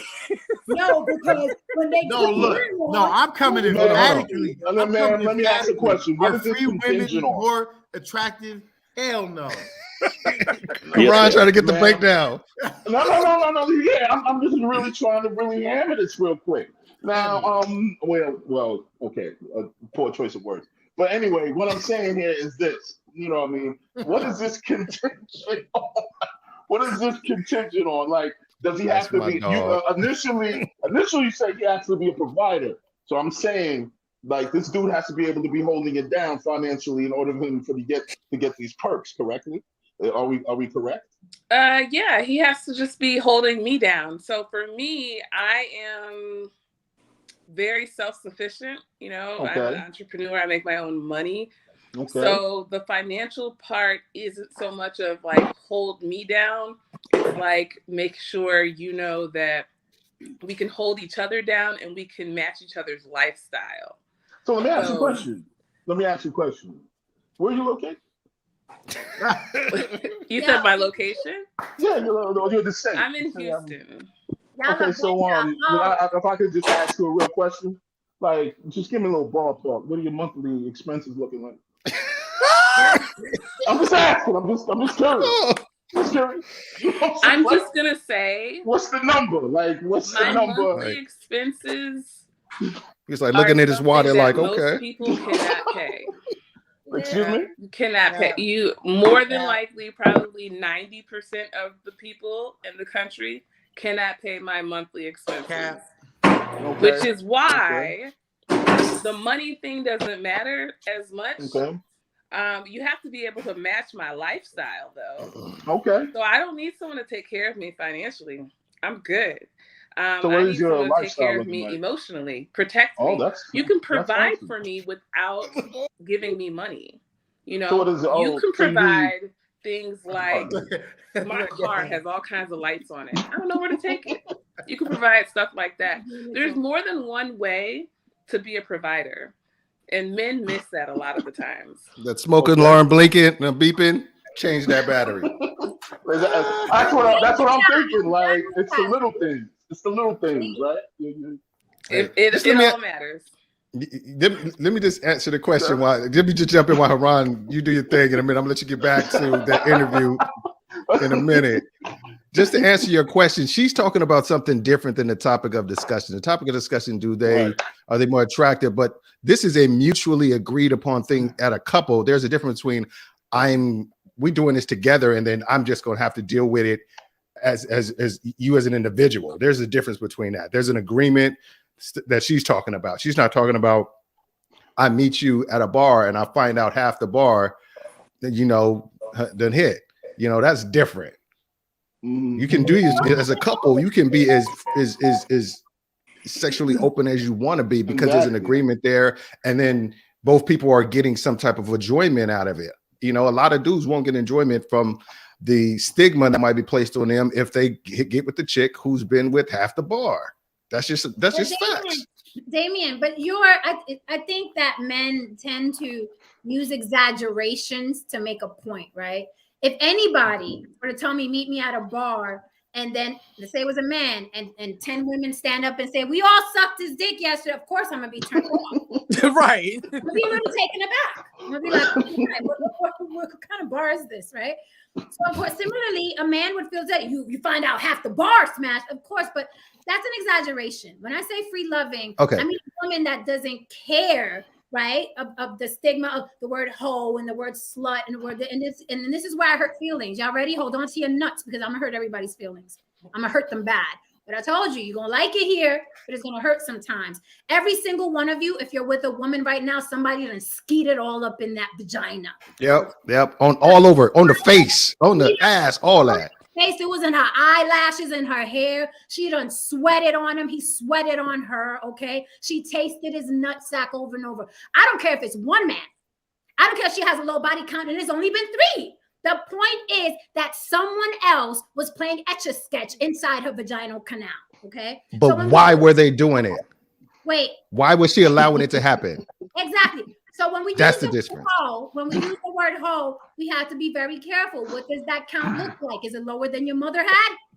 We have to be very, very careful how we use that word. And I'm talking about in general, are free loving women more attractive? Is Lori Harvey more attractive, right, than say a Vanessa Simmons? Is she more attractive? Obviously she's more attractive because we see men of high status who are very attractive and they're lining up for her. I'm just going to say one caveat there. They you know what, here's something. They may not be as attracted to her, but they may be attracted to those men that she fucks because they saying, if I can fuck up good, hold on. If I can get a chick that a P. Diddy gets, I must be at P. Diddy level in some form or fashion. So they're attracted to the ego boost that come with being with a chick who's had the top men, not necessarily her. Some people she may just, she's bad and whatever, but they just can say, I'm at the same level. I've no dudes who, a dude who specifically that is ecstatic. He smashed a couple of dudes, chicks from the Warriors and the Raiders, and he is ecstatic. He thinks he is King Kong because he was like, the chick that Charles Woodson was with, I smashed that chick. The chick that he was. Damien, I love you, but you're looking for every fucking excuse in the book to take it away from that man is attracted to that woman's vagina. You're giving nah. That man, You're missing it. Nah. You're missing No, it. because the thing is, this is happening in the hood. This is happening in the police department. This is happening in the fire department. This is happening in Hollywood. Like, it's happening. These men are going behind. Are they other getting men. married? Are guys Here wiping we come them with the up? ring again. Here we Don't- come don't- with the I ring know. again. Here we go. The ring. Are they committed? Here's the thing. There's a difference. Every guy would love. Guys will fuck hoes and no problem, but none of them will commit to them not and true. then give But them what their makes you access to the think- but what resources makes like you that. think- But check this out.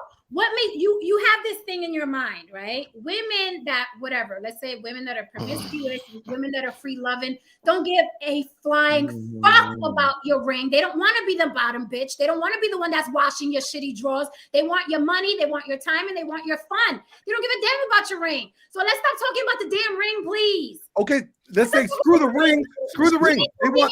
Let's talk about the commitment then. They want all the money. They want the resources. But guess what? That comes with at a cost. And then the guys are like, look, I'll bang you. I'll have fun with you. But you know what? I'm not going to commit to you and give you the access to my resources because you're just a fun thing. You're not commitment material. That you would get Who in do a you think relationship, pays for the except BBL? they're not in one. What was that, Coco? I said that exactly. That's a good point. Like she wants their money, she wants his time, whatever, all of his resources. She's wanting things that when you're in a relationship with someone that a man gives you. So she wants all of those things or is expecting all of those things from him, but yet she's like, but I don't want the commitment. I just want all of your resources. That's kind of fucked up. It's fucked up, but that's exactly how they live. It is fucked up. But that's exactly how they live. They feel like what happened, Mike? No, I want to add to your point. I don't want to cut you off. Go ahead, do your thing. Oh, no, I'll finish right here. I said my point is that they're not interested in the deal that comes with taking care of a man. A lot of women, especially today, the quote unquote modern woman, they don't want to deal with the headache of a man. Men think that life is easy with them, that women are the headache, that women don't shut up, that women get their periods, that women are moody. It is hell on earth to take care of a man. They are also moody. They are fucking dirty. You got to treat them like children. You got to cook. You got to be pretty. And some women are like, no, I want to get cute. I want to fuck him. I want his money. I want to have a good time. And he can go back to his fucking wife and he can give somebody else a ring. I don't want to deal with that headache. It goes Especially these days. Especially these days. It goes both ways. I don't know why men think that it's like it's a burden. They don't want that ring. It's a burden to have a man too. Y'all are a lot of work. So Yeah, we know that like I can have the fun, I can have the dates, I can have the dick, and I don't gotta wash your underwear. Where are we meeting, boo? I'm a second you that on Jen, because when he asks if you're single, why, that is why I chose to be single during the times that I've chose to be single. It's a lot of damn work. Yes, and I just wasn't up for it. That's all. Just I wasn't up for it.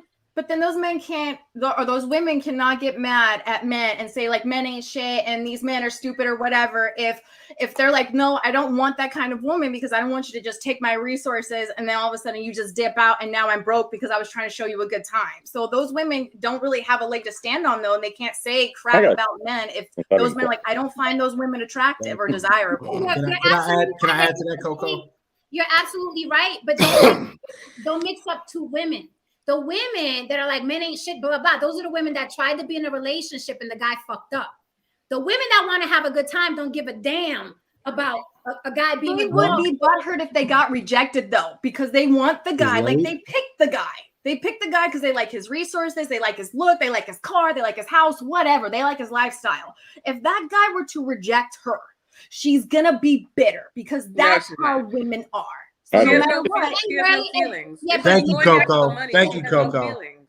Go to the next one. Go to the next one, and the next one, and the next one. Look, so I don't think dudes are lined up for Lori Harvey. I think dudes that understand that they've got a key to that door.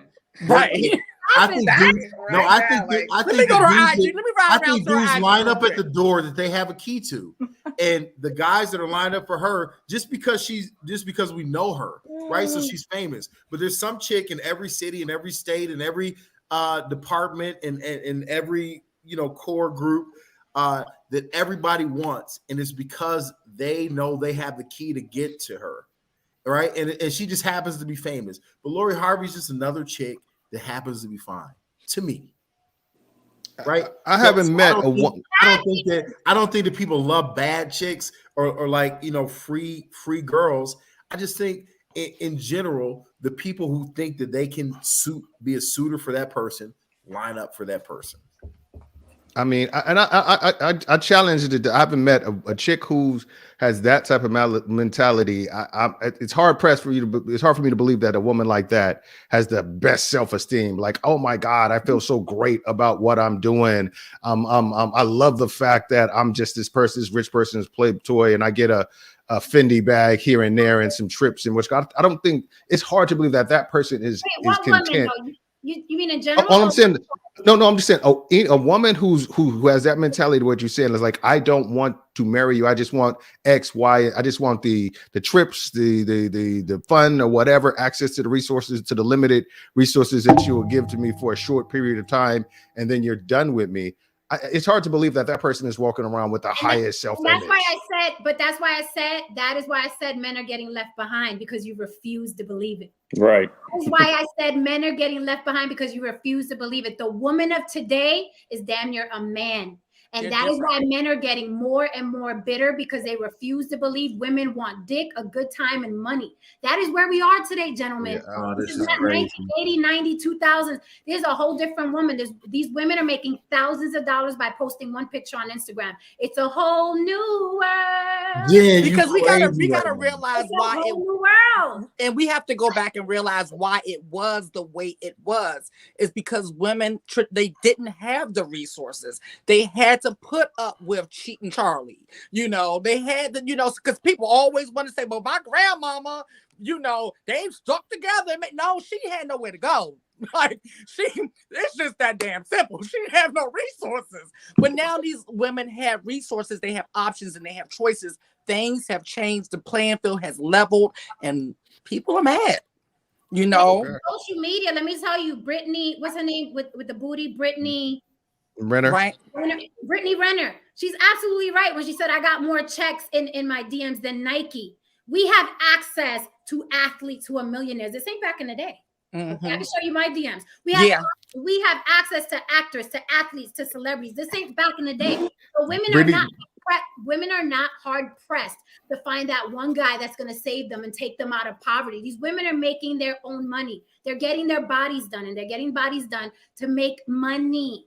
They're not, it's not the, like, you not accepting, I don't mean you, I mean men in general, because you're married. Yeah. But men in general, not accepting that women are a whole different animal. But it's just their goal, though, Jen. Old-fashioned one, if you have a one, you better hold on to her, because the women out here now, you will not recognize them. But Jen, their goal, if they don't want to get married, yeah, they do a lot of things that are a lot different. But I really think that the ones that want to get married are acting a total different way.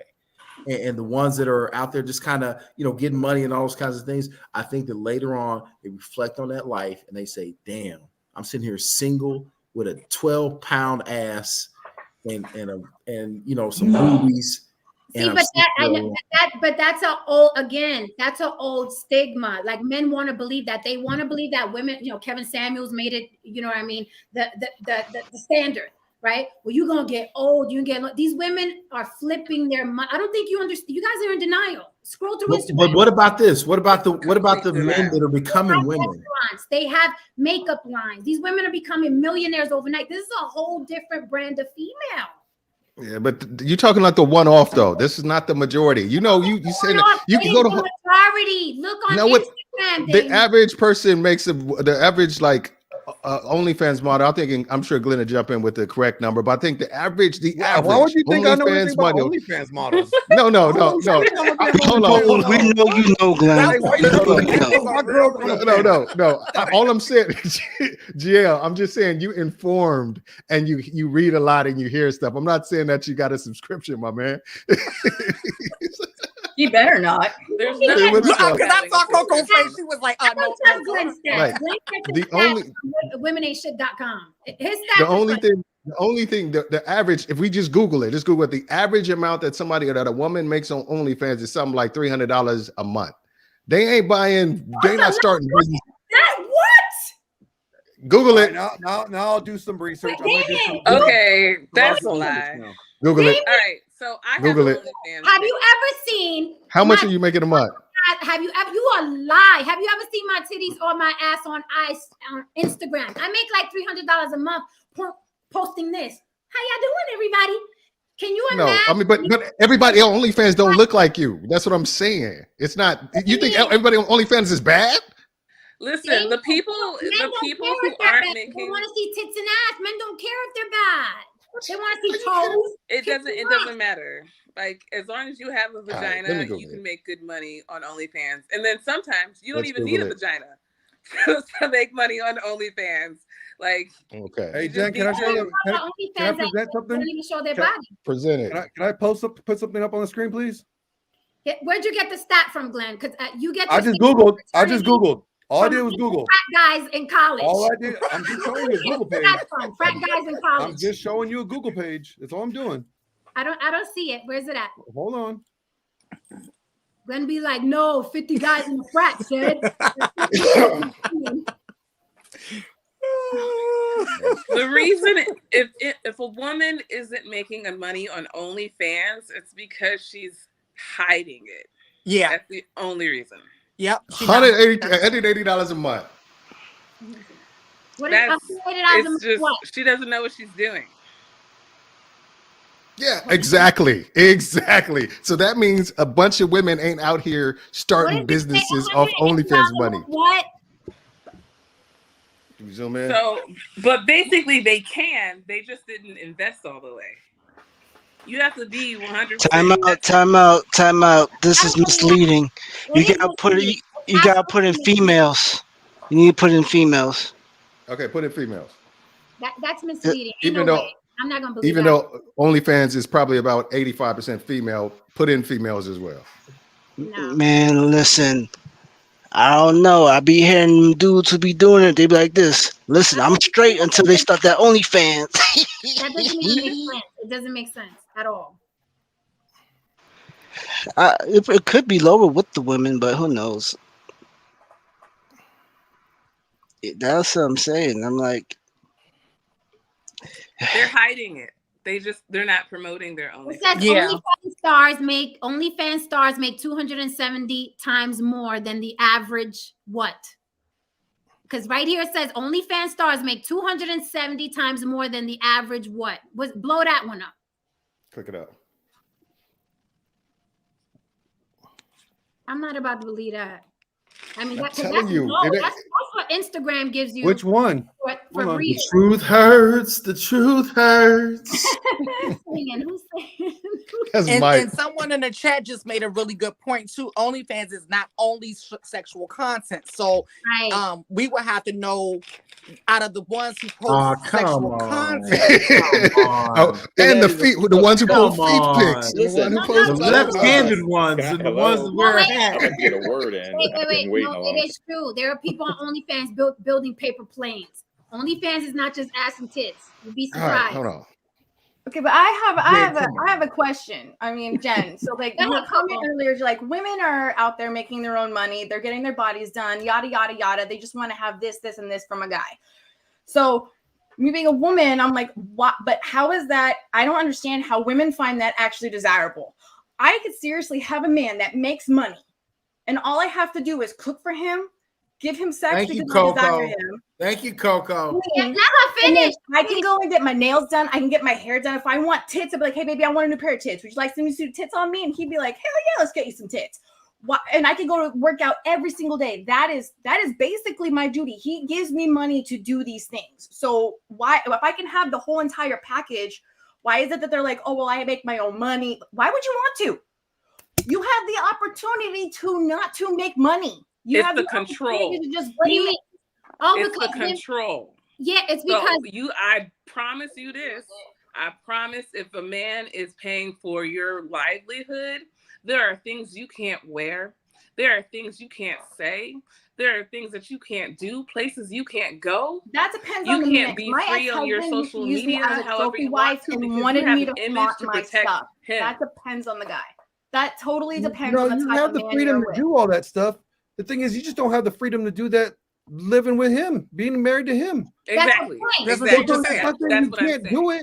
You So can do that's it. what I'm You just don't saying. get to keep Listen, him. can I say A something? free loving Wait, all right. So woman. that's why women, but Glenn, that's the point. That's why women want to make their own money. Because that's the point. Because if they let a man take care of them, you can't wear this. You can't go here. You can't say that. Why are you talking to him? Don't talk Exactly. to my That is Is why this thing on? that is why women look at men now as a fucking sexual resource. Women Yeah. don't no longer need men for money and housing. And that's fine, but then And those the women are biggest only going to thing be is- subjected to a certain kind of group of men, and they may not be the men that they actually desire fucking and being with. But what was that again, Coco? I said, then those women that want to live that life, that's fine. But then they are actually only subjected to a certain type of man that's willing to accept that. And it may be not the most desirable man. She may be It's doing most this of to the get the men. resources, but that's not necessarily like she desires to really do it with him. And that's where most of the fun comes with having all of those things of spending his money and having sex with him and all this other stuff, that you have to have some kind of attraction to that person. Most And of it's the not wives hard. don't want to have sex with their husbands. Right. Trust. Hello. That's No, why Saint's they're head's about to not- blow up. Lazy. Wait, Like, that's what I it know is. Nobody Don't wants to have say. sex with them. No, Saint head is about to Yeah. blow There's up. something that went lazy Yeah. in their relationship. Like Wait a they minute. got Wait a lazy. minute. Listen. A lot of wives, the reason why men cheat is because it's a task for wives to have sex with They them. don't want to Men- have sex Men with have them. to damn near beg What? to get head. Men have to damn near beg to get head. Yes. Okay? But why did the men let themselves go? Oh my god. Did the No. women let themselves go, and the man doesn't? He's like, okay, well, I don't really like. I'm not That's doing the to her, reason. you know, like whatever the case is. Like, there's a reason why people That's do the not want to have sex with their partner anymore. If nothing's changed in their entire relationship, they look the same. The relationship's the same. Everything about it's the same. There should be no reason why they do. Like, the men should have to beg if she desired him at one Food point. for and thought. nothing changed. Food for thought, Coco. Food for thought. These wives want the same thing that the hoes want, which is the money and the security and the resources. They're willing to conform to get that ring. And here's the thing. Here's the kicker. Here's what I really want people to think about. Does that woman even come before they get married? Is she coming a lot during the dating phase? Most of the time, not. Especially in those relationships. They're not, most women are not sexually aware of their bodies because we've been oppressed and we haven't been allowed to enjoy sex like that. So a lot of women don't even think that we're supposed to come. Well, You know, that if you look depends at again TV, we watch the men Wait, come. you gotta let no Saint say I something. could totally understand that, Yeah, because my no ex-husband Saint is like- never You gave me gotta an let orgasm. So Let's just start so chanting no women- Saint, so no wives that Saint, get no married, Saint, the wives no that Saint, get married, no they Saint. never I've been- really liked the sex like that. They were never coming like that ever. A And they lot of women say accepted that. not coming. All right. And No then Saint, now just jump they in get there, man. 5-year It's like relationships, merging 10-year it on the relationships, and they're 405. still You never just got to coming. just get in I there. know. Yeah, but sounds then you like need to find that. Then you Just have to start find talking. that man that actually wants to. Like, that's his first duty, is to make sure that you get off first. Like, of course, but when you find that person, then there should be no issue. I found mean, that I don't person. know what. I He's don't on know the what panel. guys are not Saint, doing get in that. there. I don't know what guys do not do that. Like, you got to come at least a couple times before I go. A lot of women are lying. They fake the orgasm. Oh my God. It's Oh true. my God. It's No very Saint. true. Glenn, I have check done this that. out.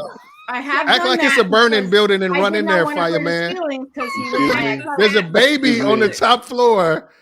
Run in there and say the Come baby, on, no, fireman. Say something, I've been man. They're trying to- killing us, I've been no trying to Saint. jump in Yo, a lot. I haven't Jump said a in. word probably since the first Yes. of the show. The mic's not One of our diversity hires has to speak now, please. Come on. the mic's not really getting passed around very well tonight. But what Coco was saying sounded totally like the military. Like, okay, they give me food, they give me a place to stay, and all I got to do is go to Afghanistan and Iraq. That's it. I mean, that's what it sounds like. Why do You're you wanna making it go- sound why like do people prison. get- I never why do said people- anything like that. Why do people get out of the military? Because they're getting told what to do for that. Yeah, if you for have that that mindset contract. thinking that that's marriage is like military, then of course you're gonna hate it. But if you don't see it that way, and it's I'm something saying your you wanna do, thought is rare.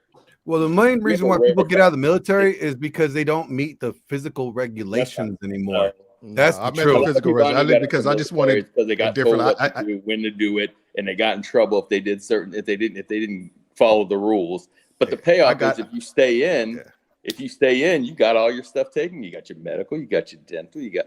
But some people, a lot of people want to go out and do it in the real world, and quote unquote real world, where they don't have all those rules and all the, and make their own money. Like, I mean, I understand, Coco. I mean, you have a different take on it, but I just don't think that's.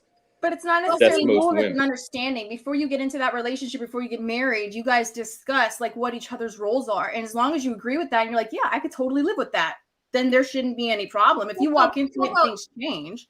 Well, that's also something. I understand what you're saying, and everybody goes into marriage having that conversation that you're talking about. Everybody does. What do you want? What do you like? What's your favorite color? What do you like to eat? How do you like it? You like me on top? You want to be on top? In the beginning, you're having those conversations, and then reality sets in that you're not built for monogamy. 75 to 80% of women bounce. That is a large number of women that realize it's not worth me staying here, even with your resources. And I got my resource. So peace, thank you. It's been real. Well, it's not because they don't want to be monogamous. It's because they can find that same. You don't know the reasons why they leave. However, whatever the reason is they leave, they felt it was good enough to not be with a man under his roof. Doesn't matter why they leave. Whether they leave because he cheated, whether they leave because they're tired, he has a gut now, whether they leave because they're not getting good sex. Women leave, not men. Women leave. They want out. Because there's no consequence. They want out of the marriage. No consequence. That's why. Yeah, and when they leave, they don't leave and start just being loosey-goosey, like you say, free-loving women. Some of them leave and then don't have another man for years. It doesn't matter. I didn't say that they leave and become free loving. I said that they want to get away from that man. All you guys that are like, we gave her a ring. Does she have a ring though? She don't got a ring. You give her a ring, and then she's like, here's your ring. I want out. Here's your ring, sir, that you wanted to give me. I want out. Sign these papers. I want to get away from you. That is 75 to 80% of women. So Coco is why though? That's the thing. Why? Because I don't think men are because you're not because men aren't who they think they are. No, because there's no consequence. Oh my goodness. Wait, what? What's this consequence supposed to look like, Glenn? Because I'm confused. Okay, a marriage is a marriage contract, right? It's a contract. You get married with the state, you got a contract, right? That means you got to perform X, and then he performs Y, and then as long as you guys are meeting these parameters, right? That you guys are supposed to remain your contract. Well, the normal contracts, like if I try to cancel with Verizon before my contract is due, then I got a penalty. I got to pay to get out of that contract. But there's no penalty for women when they decide, you know what, I want out. His breath stinks. I want out. And there's no penalty. So what you're saying is women should be forced to stay in that marriage. No, I'm saying that there's going to be, if you want to leave, you can leave. You don't get to take anything with you. I'm saying that if you get to leave, you can leave. So you don't get to take any of my resources with you. They're forced to stay. But hold on. It's right. Glenn is right. There used to be a penalty. If a woman wanted to leave back in the day, she didn't have a fucking job. She didn't have this, that, and third. Now there is no penalty, so she can be free from the constraints of a husband. But he's absolutely right. Women leave because there's no penalty. But there used to be one. And now that you remove the penalty, women are showing you. No, they also get a reward too. They're rewarded. It's not so much like enough. And I'm saying that's the problem. That's the problem with the whole. They'd rather be rewarded than be with you. That is my point. There are women using men as starter husbands, and that's awful. Like they use them to marry them, only to take their resources and then to bank it and pocket it. And they do that with several husbands. That's wrong. I mean, I don't think you can legally do that. Of women actually saying that they're doing that. Yeah, but first of all, alimony like starter wives is really alimony. No, but the settlement from when, like, if you split the assets, you get that. That doesn't end. If you sell the house and get 50% of the value of the house, you got that money. Because you're in a contract in a business, you split the business apart. Can I do something real quick? Our guests have been very patient and tired. I would like for both of them to speak uninterrupted. Even if they say something that triggers you, I would love for them to speak uninterrupted. Can we do that?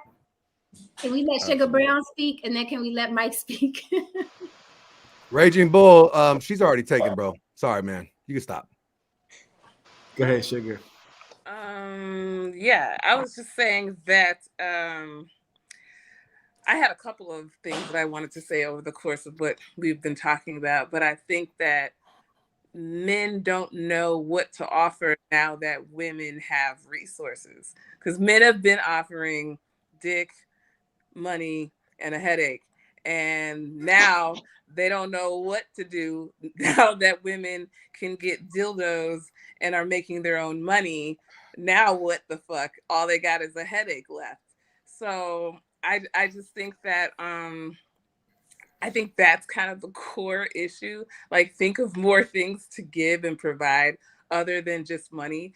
And then I just think that, yeah, most women who are newly divorced, they are out here. They are not just sitting at home and wanting to read to their children. They are taking trips and they are getting fucked.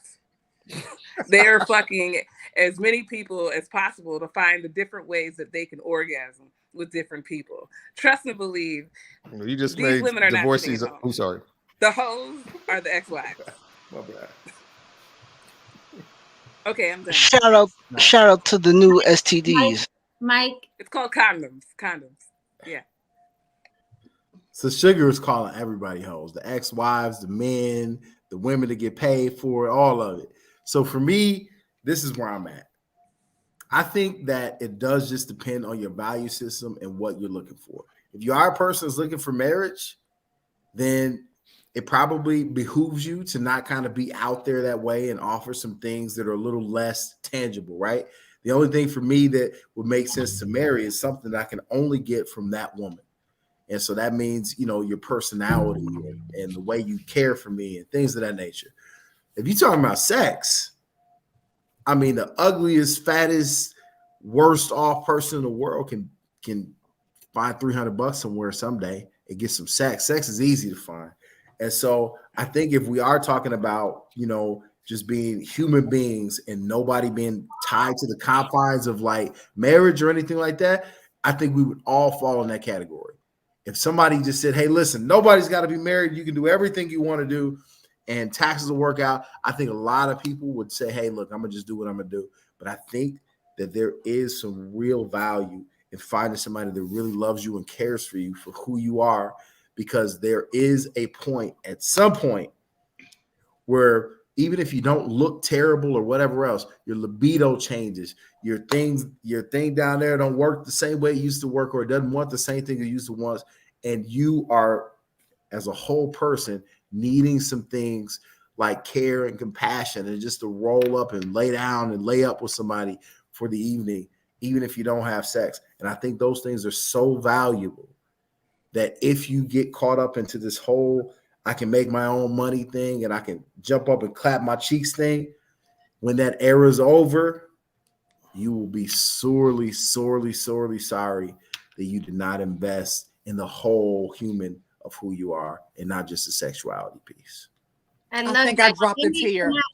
Yeah, now let me respond to that because it was beautiful, and I. Oh no, it's allergies. I'm sorry. Okay.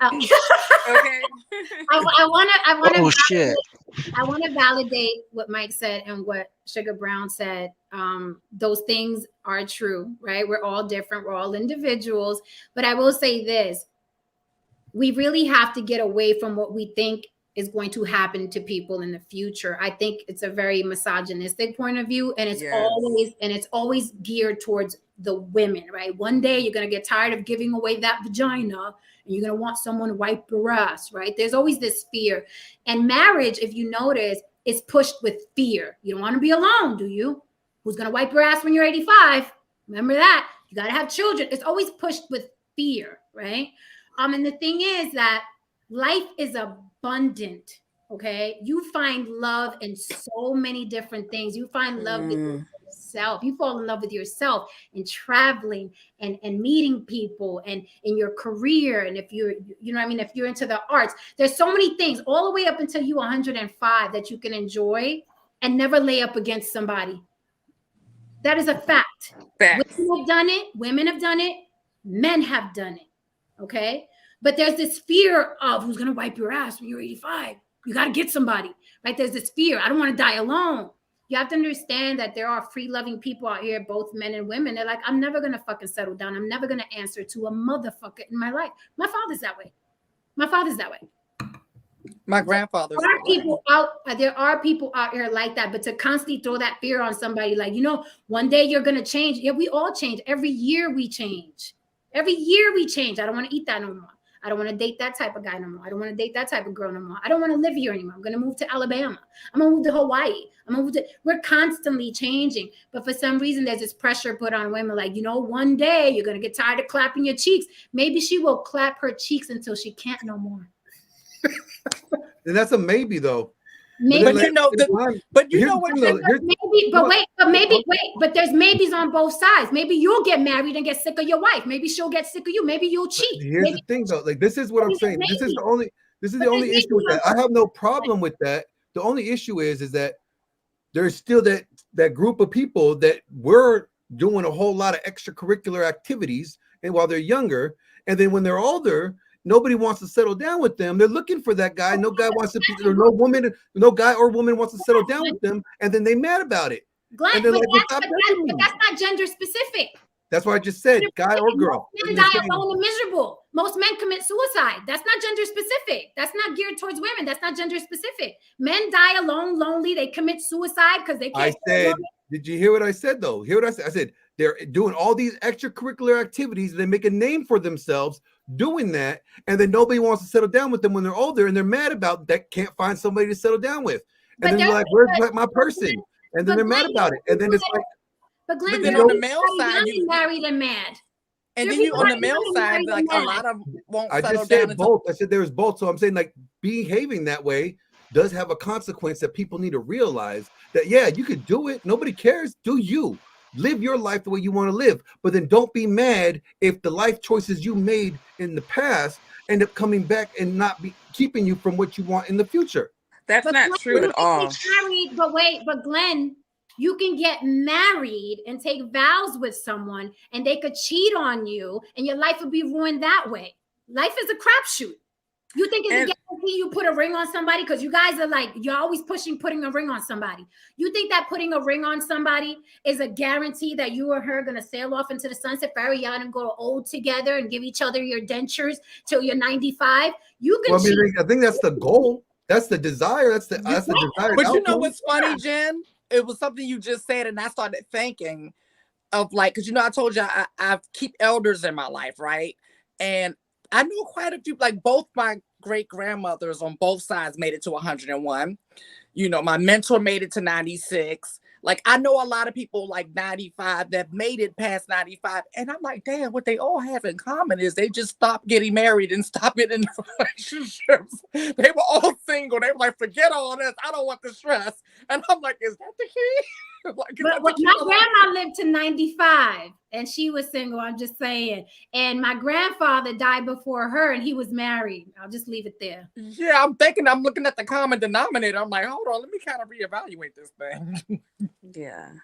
And I don't think that the behavior that you choose as a younger person, as long as it's safe, will dictate if you're married or not, because there are plenty of people who are porn stars, who are strippers, who are escorts that find their love. In fact, a lot of them do, because they just merely find someone that can mirror who they are and understands them. So whether a person wants to be a hoe or out there or whatever does not mean that you're not going to be married or in love or find the person for you, because it just limits your opportunities. It limits your pool. It limits your pool of who you're choosing from.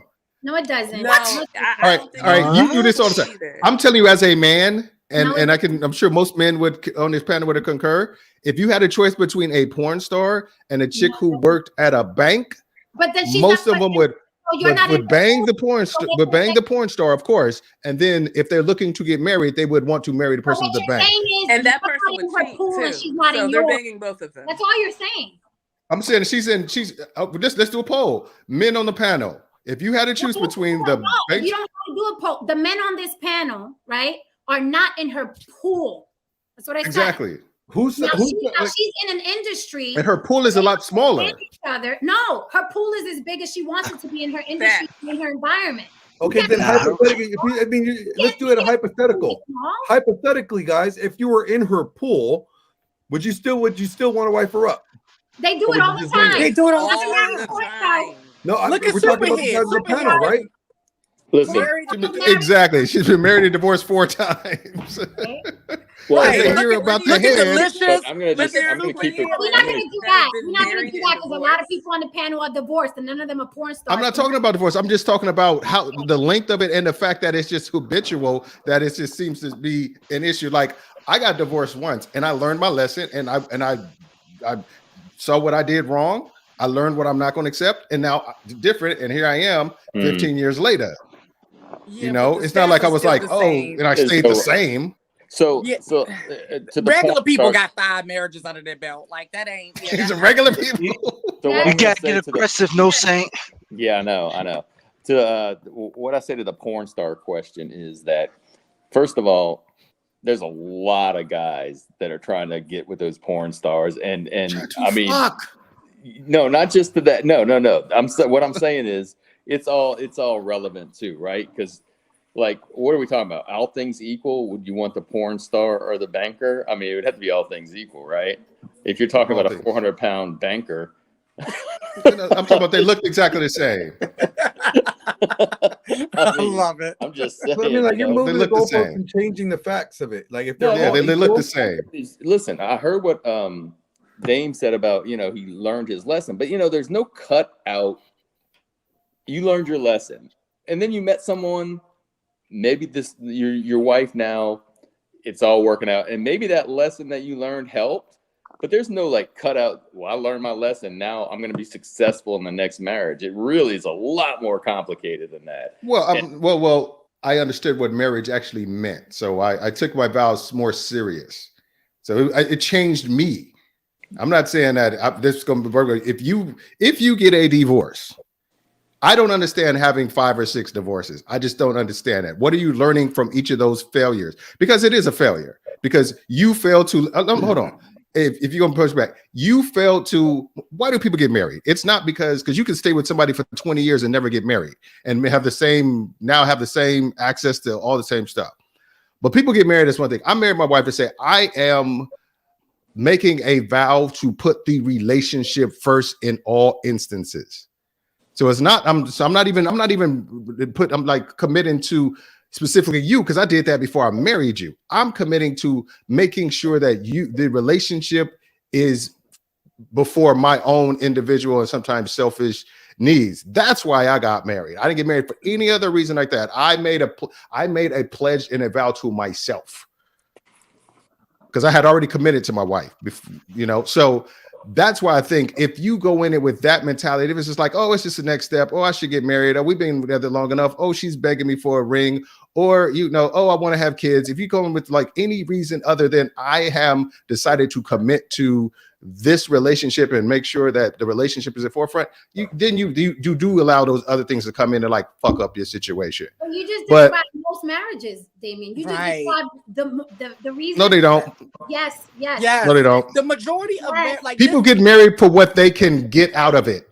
Yeah, more times than not. Yes. Exactly.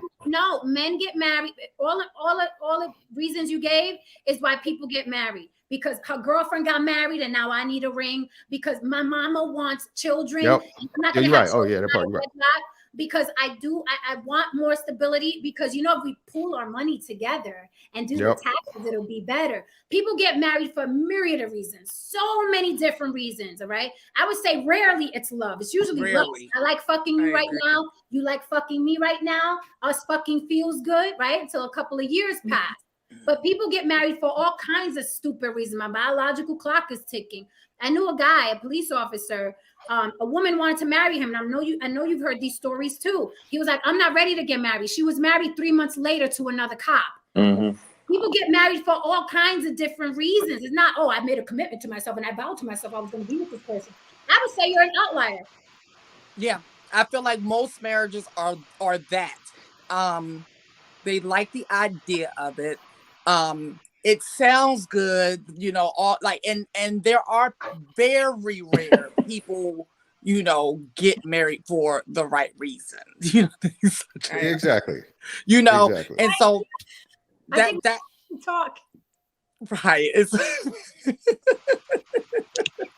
Wait, you what's know, on his head, yo? I What's may on get I may get pushback from the guys, but I He really got think a that plant.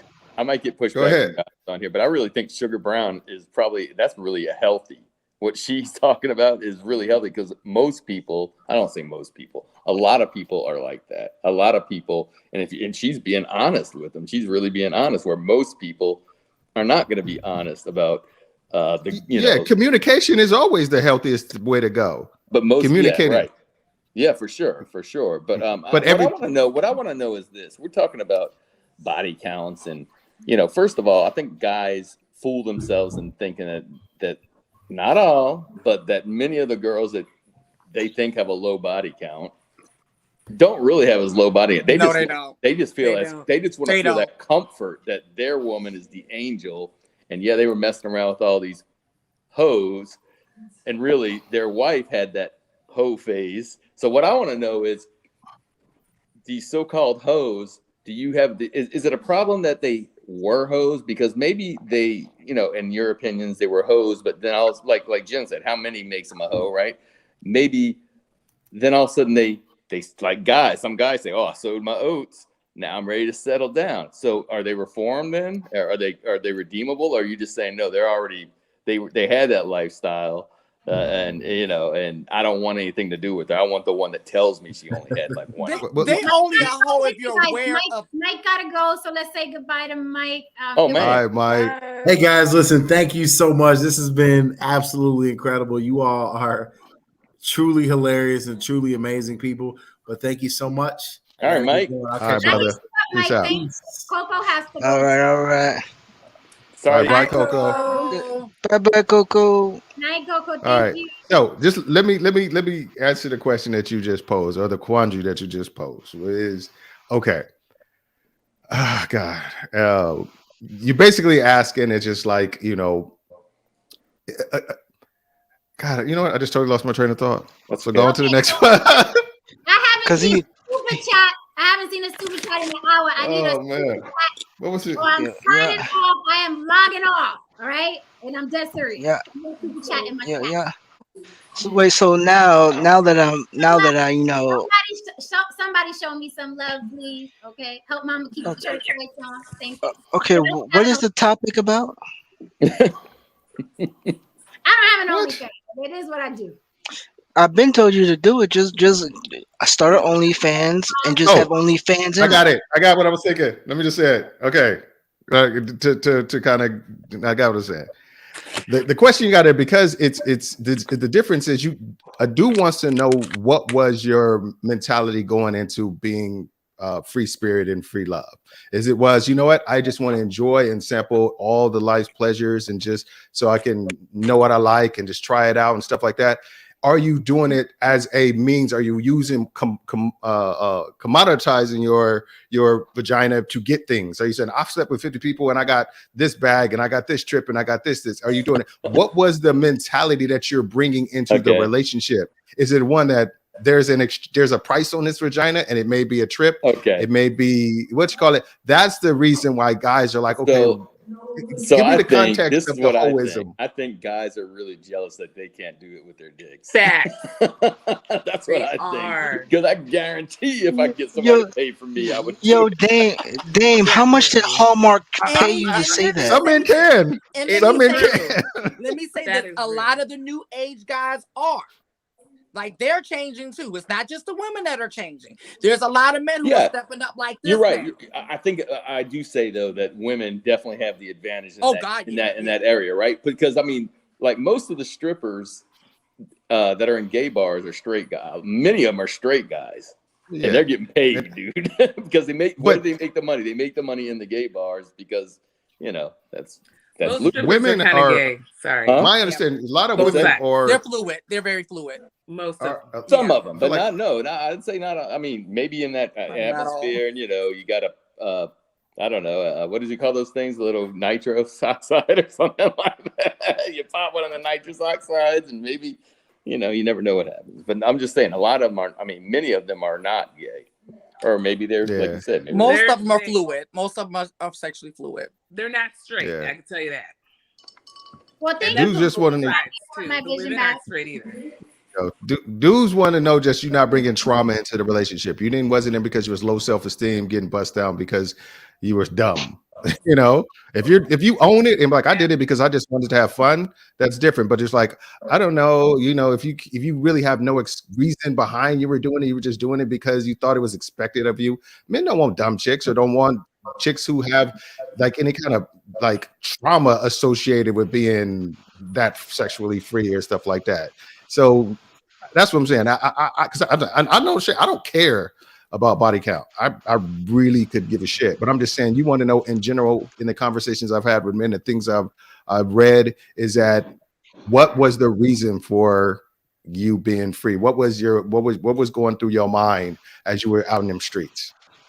Sex. What is that simple? But why? It's not that simple. What? No, Women view it's not that simple sometimes. it's not simple, but she could be out there giving her body away because she was molested or abandoned, Exactly. daddy issues, and she's taking that trauma into a marriage. Or she could just be like, free love, baby. This is my body. And we want to know which one it is. In this day and age, they like, listen, I like you and I want you. And that's how it goes down. It's like Felice Jones. Exactly. These women, if you've ever been to Newark, these women are aggressive. I felt like, I think I need to file a police report. It's crazy out here.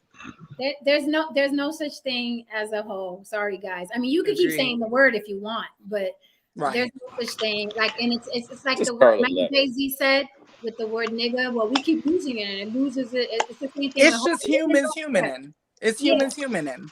Women don't care anymore. It doesn't have that sting. Women are like, oh my God, don't call me a hoe, because you've overused it, you've misused it. Women are making money now. They're not at the mercy of your opinions. Women don't care anymore. They just don't care. Welcome to the new world order.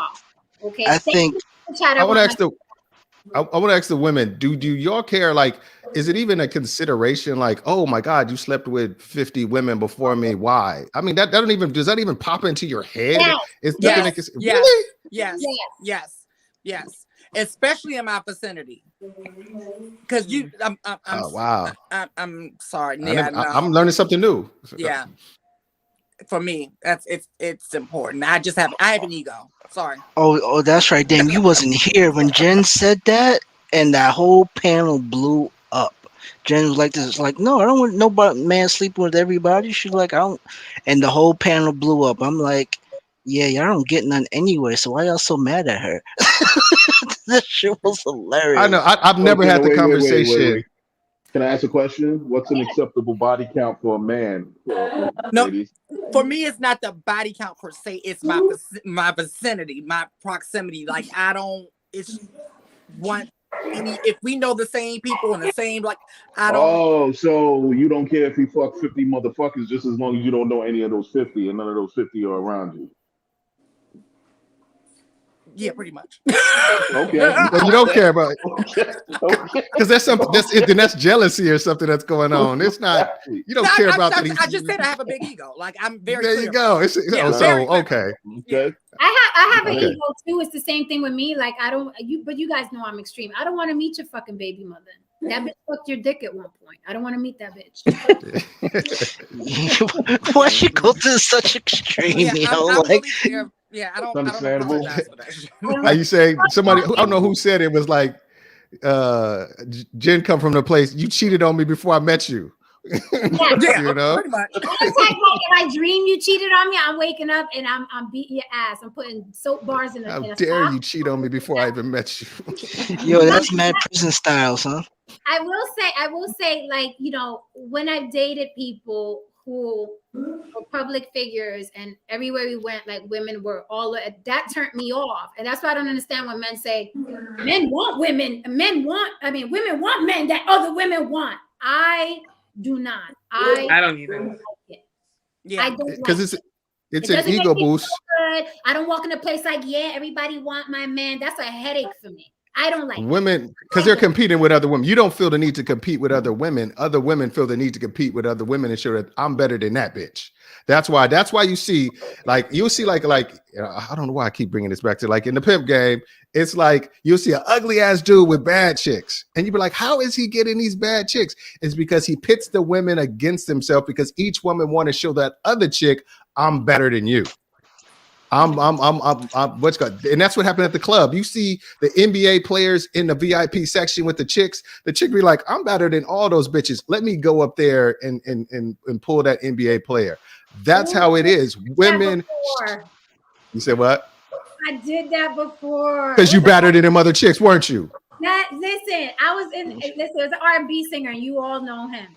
And he was at the VIP, and I was like, why is he sitting over there? And it was like, oh, he's in the VIP. I said, fuck that. I went in the VIP. I grabbed him by his hand. I said, let me holler at you for a minute. And he walked out with me. And it was chicks in that VIP section, wasn't it? Yeah. And you didn't care because you knew you was better than them, huh? And I think that VIP, bitch. What? I think it's someone not understanding in the chat let's be really clear. I was younger. Exactly. I think that has something to do with the youth too. That's why, I was younger, a lot younger. Dudes aren't doing that with mature women. They're doing that with young women. Right. Well, let me be really clear with the ladies what we're saying about the body count. We're not saying specifically about body count. We're saying proximity and vicinity. Like, I don't want to see everybody that's been I don't want to know them. I just leave it. I know. Thank you, Lily. Thank you, Lily, for spelling it out. Because that's exactly right. If a dude slept with 50 chicks in Miami, but he's with you in Vegas, you could give a fuck. But I'm being honest. But a dude thinks differently because they think, wait a minute, you slept with 50 dudes in Miami for me. Why were you sleeping with so many dudes? What was going on through your head? Oh, I just liked a lot of dick. And they'd be like, whoa. But Damien, I've thought about that too, though. Like, I've thought about, what I mean? But it didn't stop you. Huh? It didn't stop you, though, did it? No, it didn't. Like, when I hear, I had a big argument one time on a panel one time. When I hear a man slept with like hundreds of women, it turns me off because I'm like, so you just put your dick in anything and anywhere. Yeah. Like, I don't know. And this is the knowledge of, like you said about, like we discussed about the men, it's the knowledge of, like, when I see a Nick Cannon, that disgusts me because I'm like, all right, fine. You're having sex. Men have lots of sex. Famous men have lots of sex. But the fact that all those women are pregnant means that you have sex without a condom constantly. And those women are having sex with other people. And so he has evidence that he uses his dick with abandon. I don't want to see the evidence. Yeah. All those kids. I can understand that. Yeah. I mean, it'll look no chick great. want a dirty dick. Right, exactly. Because that's exact, Jen, you hit it right. That's what I'm thinking. When I'm like, so you touching everybody's walls. You touching everybody's walls. Like they say, you for the streets. Yeah. I get you. So it's just y'all just don't want to run into anybody that like you said, that suck your man's dick. I don't gotta meet your baby mama. I don't want to meet her. Fuck, I gotta meet her for. And men, they just want to know that you ain't crazy in the head and you getting bust down because you got some deficiency going on there that I have to deal with as your man. Open the door. She could open the door, push the little babies outside, and close the door. I don't gotta meet her. Yo. Well, I gotta meet her for. Like you know how peaceful Jen is, but she has actions that are just like divisive, and you're like, why are you starting shit? That's such a fire starter. And let me tell you, my family, like, oh my God, my mother's side of the family, like when there's parties, everybody's exes is in there. I was like, yo, y'all better than me. Y'all better. Facts. Than me. I wouldn't be able to do it. I mean, the exes, this wife, this husband. No, I don't want to meet her. So that's a good thing about Aisha. Thank you for the super chat. That's a good thing about moving to a whole nother state because we can go anywhere and she ain't running into nobody. Yeah, I prefer that. I prefer, and if you did, and you don't tell me, and I shook this bitch's hand or I say hi. Whoa, hold up. Do you hold up? So explain to me like how that goes. You walk into a spot. You meet a guy that you like in Vegas. You guys are going out for a drink. A chick up and says, "Oh my God, Sean. Oh, hey, how you doing, Tina? This is Jen. Oh, hi, Jen. Blah blah blah. Okay, well, you take care. You want to know what you call it? How do you are you going to ask? Now you just interfere right there, Dane. You interfere. Don't let her touch her hand.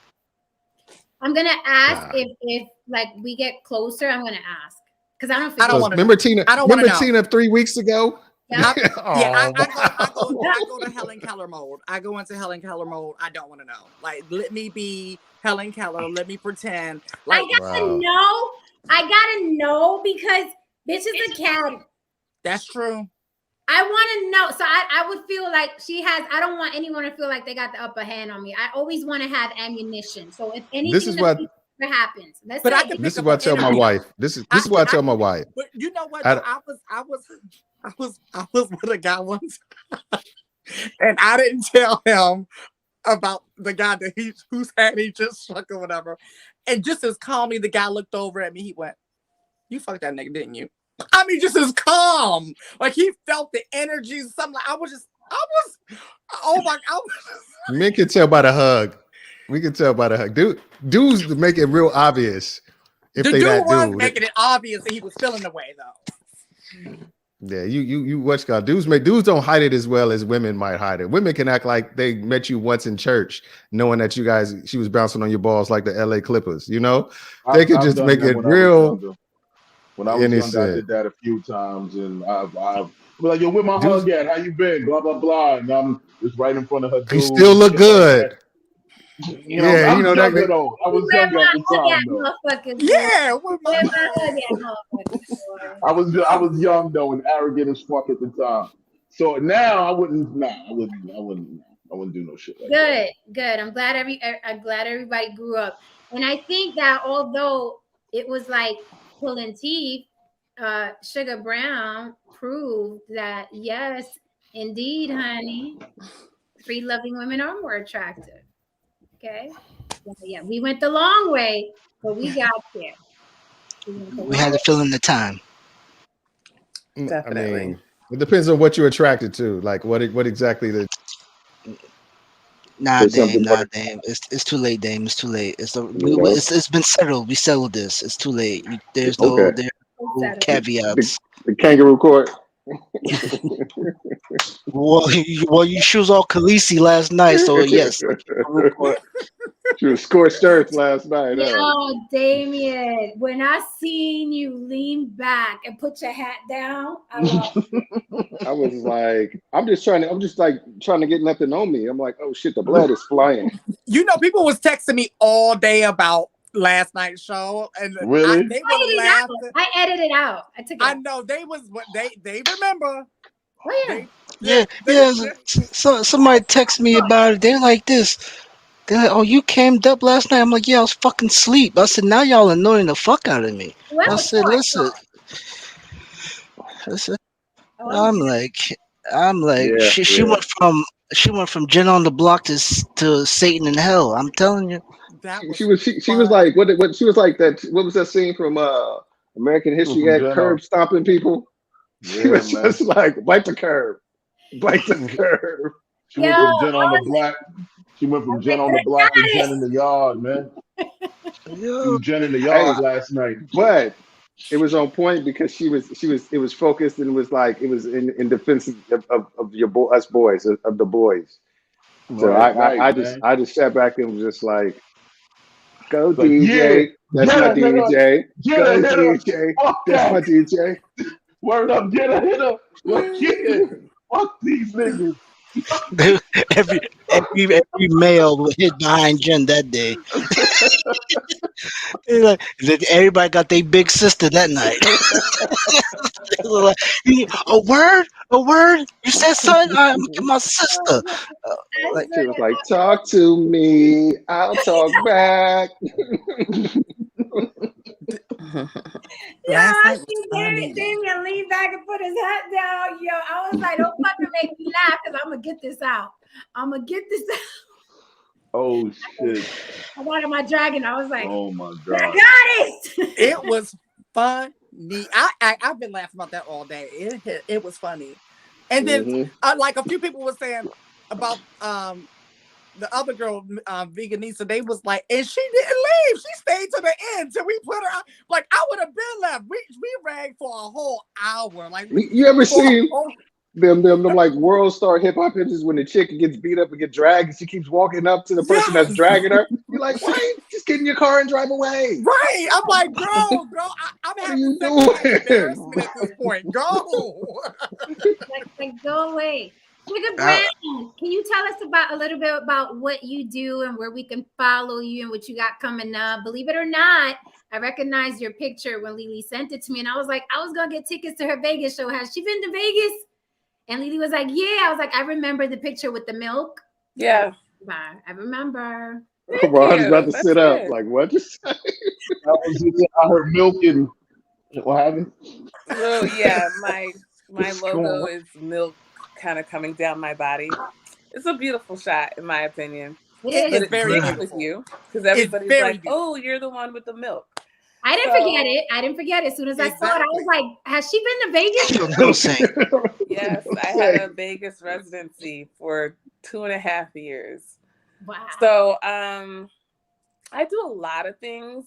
I produce shows, but my biggest claim to fame right now is doing a one-woman show that is internationally touring all over the place, that encompasses like burlesque and comedy, spoken word, and all that. And it's a really sexy, erotic, interactive show. So that's my main bread and butter, is being a one-woman show called Sugar Brown. You can follow me at Sugar Brown Comedy, but I've also produced other shows, kind of like how Tyler Perry had some spinoffs of what he's done. So I've put together like Black burlesque shows. I have about 3 companies, and I send them out all over the world. Well, country right now, but I will send them to Africa and stuff like that. Places that I've been that I know that are cool. So I send them out so they can perform and do sexy, interactive burlesque shows. It's really funny. It's fun. It's great for everybody.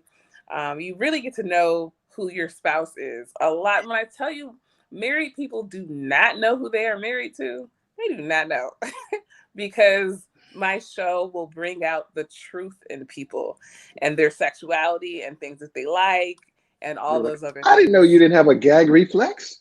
Well, a lot of times, they may not know what type of sex that their partner is into most of the time, and then I would say what's really interesting is that I kind of dance up on the men, right? So, and the men come with their wives and their girlfriends and things of that nature. And so what they respond to can sometimes be different than what their wife understands. And then sometimes the men are afraid to be free. I would say most of the time, the men are afraid to be engaging and engaged with the performers or with me also. So, and that's what's really funny, is that the men don't know how to act around another arousing woman and what to do. And this is across the world. So it's I'm gonna say this telling moment. If me and my wife happen to go, because we live in Texas, happen to run across one of your shows and we go, all I want to see is you on her. That's what turns me on. I don't need nothing. That's how it is. Just remember that. If you see this face in your show, I'm in San Antonio.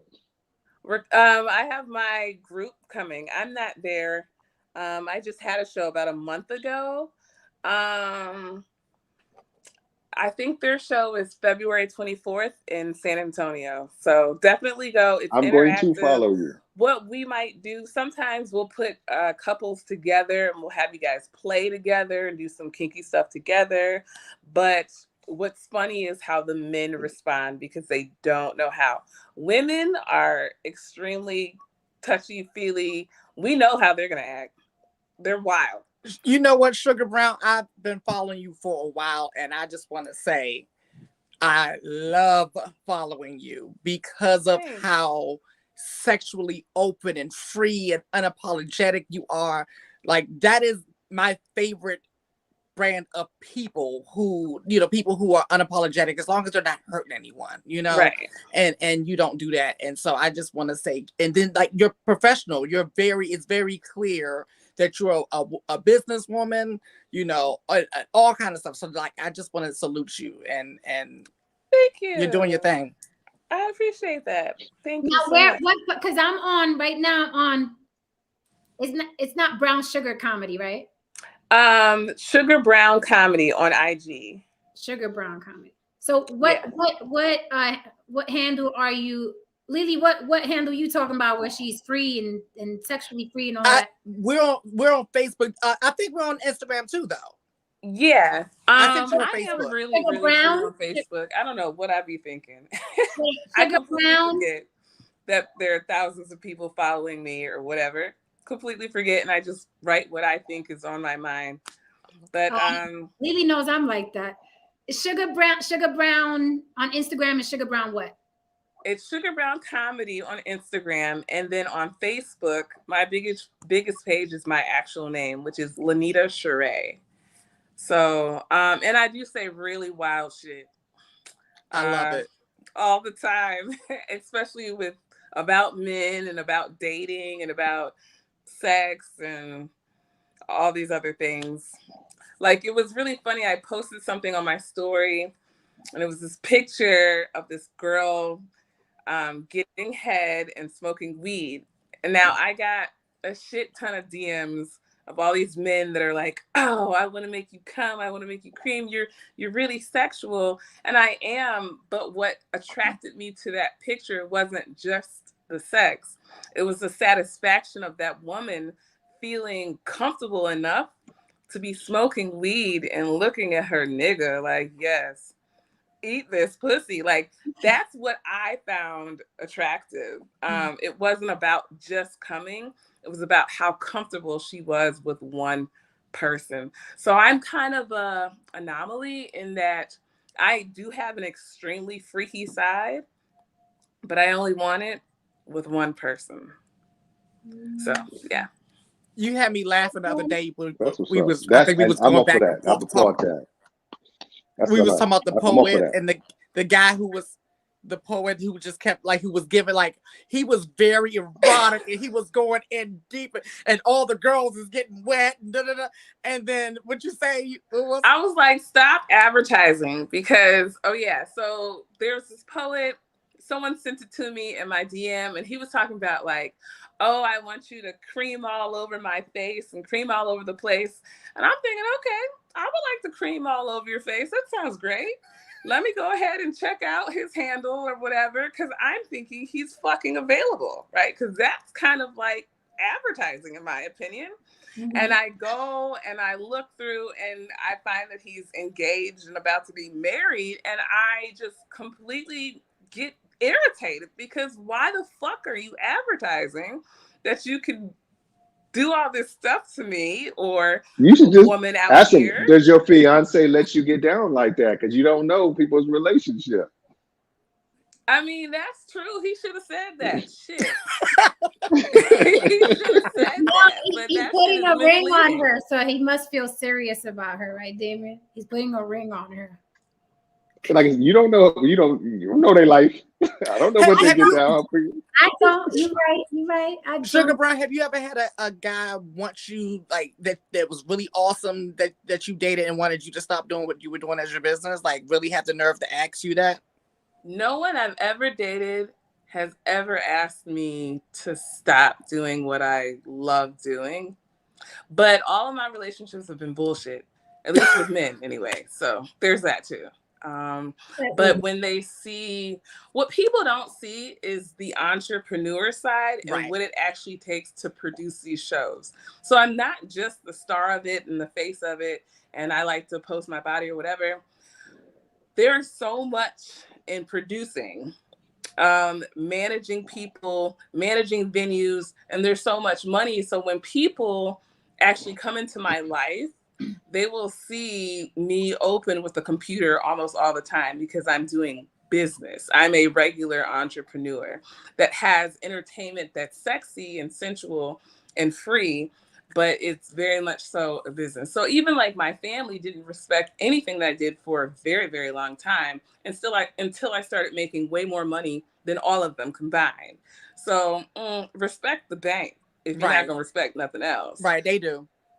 And they absolutely do. So Yeah. that's what I think most guys, when they come in my life and they see the business, then they're like, oh wow. Do you have an OnlyFans? You have an OnlyFans? I do, and I still have an OnlyFans, and I think OnlyFans is awesome. And I think most women can make at least $1,000 a month. For me, my OnlyFans is still there because why the fuck not? Right. I don't even post that often, and I haven't posted in maybe 2 months, and it has like $2,000 on it. I've made $1,000 doing nothing because there are new people who find out about the page and they buy, and then they buy the old videos. Like OnlyFans is the gift that keeps giving. So, and I started it in 2020. There were men waiting on me to start an OnlyFans because I post very provocative pictures. How about I don't post for them? I post for me. Right. I like the way that my body looks when I make this shape. I hear that shit all the time. When you guys start your OnlyFans, and I tell them I do have OnlyFans. It's www.yourmamagotAonlyFans.com. I do know that people are gonna judge me for that, but I'd rather date someone that was open-minded enough to know that, first of all, that's pocket change, and second of all, I choose what I want to post. My OnlyFans is a museum. I post what I want to. People can make suggestions, and if I get annoyed with your suggestion, I'm putting you out. So I run my museum, and that's how it goes. You get to see what I want to show you. I love it. And I couldn't find you on Instagram for the life of me. Go to Lili's. Go to Lili's IG and go into her, who she's following. That's how I found her. Go into who she's following, and then you can see it easy. So, can I ask a question? Okay. Can I ask a question, Sugar Brown? So essentially, you're saying that most of the relationships that you were involved in, they were bullshit because the men that you were dating at the time didn't respect the hustle and the work that was required for you to maintain your hustle?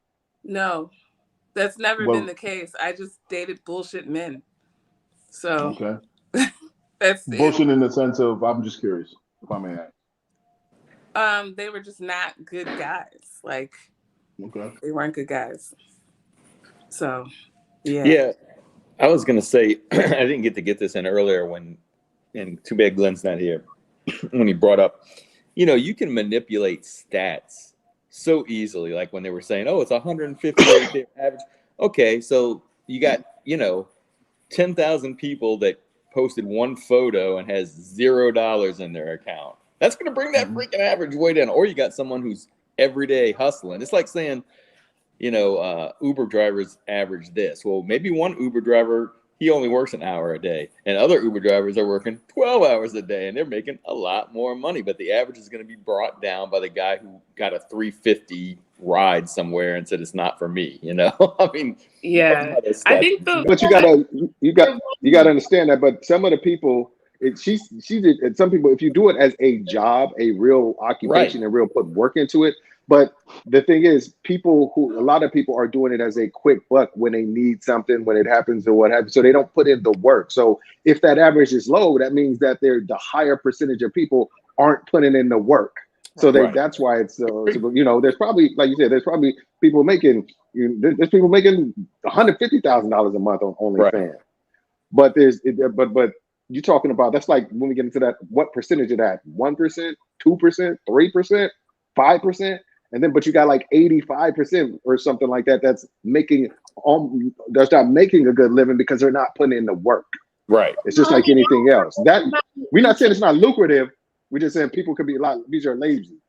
Right, but you also have to consider that there's so many OnlyFans Right. that have nothing to do with tits and ass. There's so That's true. many. That's true too. There's so people think OnlyFans is just like women getting naked. There's business tips in there. There's how to plant the tree in there. There's a lot of stuff in there. So when he said that stat, I'm like, you're not just talking about women, right? That's showing the body.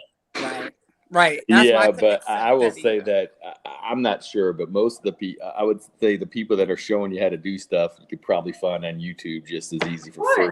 You know what I mean? So the ones that are really making money are it's a porn site. It's a porn platform. It's adult content. Yeah. And I forget that actress who likes to post on those. There's an actress that likes to show off her, but I can't remember who that is. Was it Bella Thorne? Yes. Yeah, she got on there and made $2 million in like a weekend. Yeah, I got it. And that one chick, like who was the Catch Me Outside chick, she turned OnlyFans. I think it said last year she made like $50 million on OnlyFans. Because the thing is, she said this after, she was like, all the dudes who were waiting for me to turn 18 to buy my OnlyFans are perverts. Yep. Yeah. They've been lusting at me since I was 15 years old, and now they feel okay to because she said I look basically exactly the same. But you know what was funny? As far as body wise. During the pandemic, all of these reality stars to run around and brag about how much they make. Soon as the pandemic hit, they ran to OnlyFans, because they couldn't sustain their lifestyle. Did you see when they the episode of Love and Hip Hop when they came to the cast and told them they had to shut down filming because of COVID, and literally they were just like, well, what are we supposed to do? What are we going to do? Because immediately they knew that their income was about to stop, and they live check to check, and they spend their checks trying to keep up with the next person, because like that's literally when I was living in Atlanta, that's why I got out of dealing with the reality star people, because I was like, oh, I see what's going on here. Like, you all are broke and you all are spending whatever little bit of change you have to keep up with, to try to appear like you have more than the next person. One of them just got sentenced recently. One of the PPP loan. Oh yeah. From a PPP loan fraud. Yes. Yeah. Oh wow. Yeah. He just got sentenced. There was a lot of that going on. Isn't it wasn't it like the Mormon? They had a huge family or something like that. It was that too. Yeah. Oh, what? Jack Christie. Yes. I love the show. Yeah.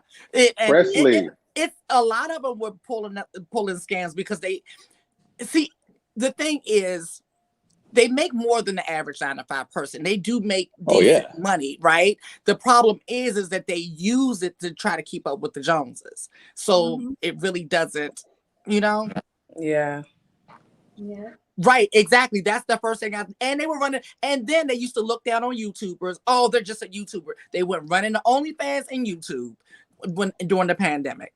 So that's why that's why we try to tell people all of that is an illusion. Like, stop worshiping these people, because just like you're living paycheck to paycheck, they are too in their mansions.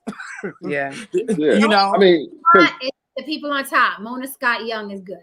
Yeah, she good. Yeah, she executive produces, so she's doing multiple things. Yeah. So it's not like she just shows her face every once in a while. But like the people, I remember when we were just talking about old girl Erica Mena. I used to think Erica Mena was the baddest thing walking. Really? I did too. I used to love Erica Mena. Yes, Lord. I used to be obsessed with Erica Mena. I really she just looks so worn and. Is she the one that was with Safari? It's called messing with a Jamaican. It's called messing with a Jamaican. That's what it's called. Whoa. He tried it. Oh, I'm just saying. Let's slow down. I'm just saying. 1 + 1 = 2. I'll say her BBL sits very nice. She has one of the best in the business. Like, you can't really tell unless she sits a certain way. So I'll give her that much. She spends some nice money on I was thinking she was bad when she was in Bobby Valentino's Those Jeans video. I was like, who is that? Like, you look at Bobby Valentino video for Those Jeans, she's up in there with her original nose. Damn, son. Brown's she was in Chris Brown's video too. Mm-hmm. And Yep. she was on the Kardashians in the like early shows. Okay, I didn't know about that one. Yeah, she was she worked in their store. In Dash. Okay, wow.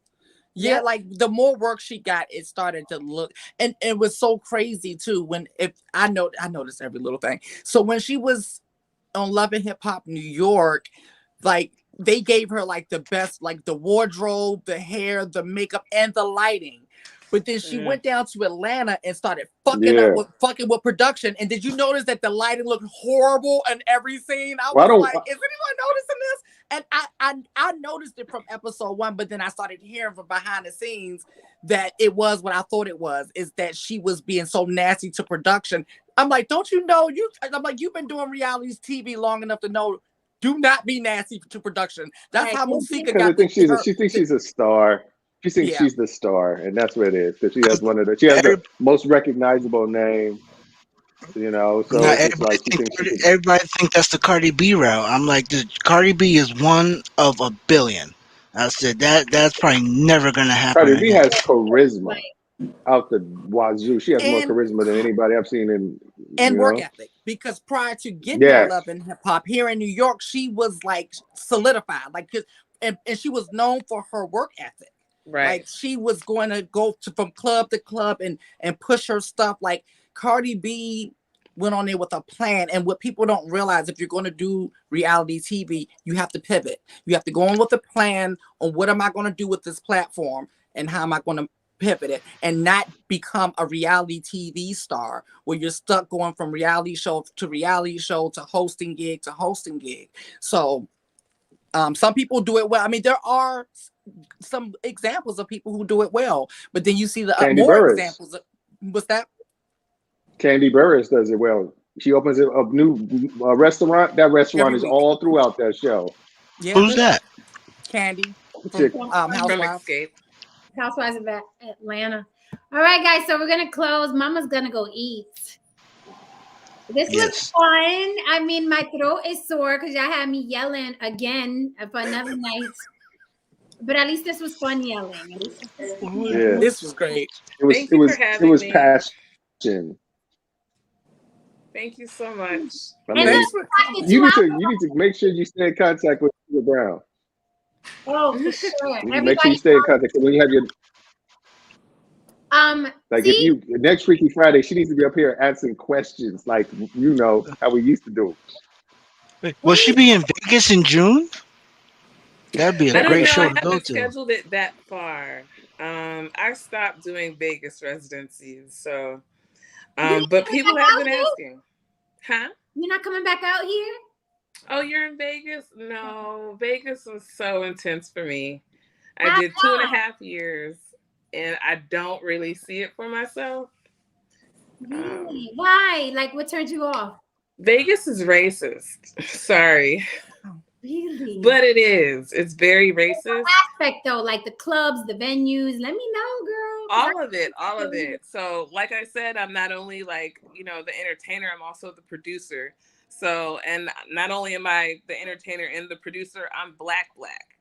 So I'm not coming whitewashed at all. And they don't want to give up a piece of their money. And Sugar Brown did well in Vegas. I sold out almost every show. Mm-hmm. And it was just the powers that be that really wanted to shut me down, that I had to consistently fight.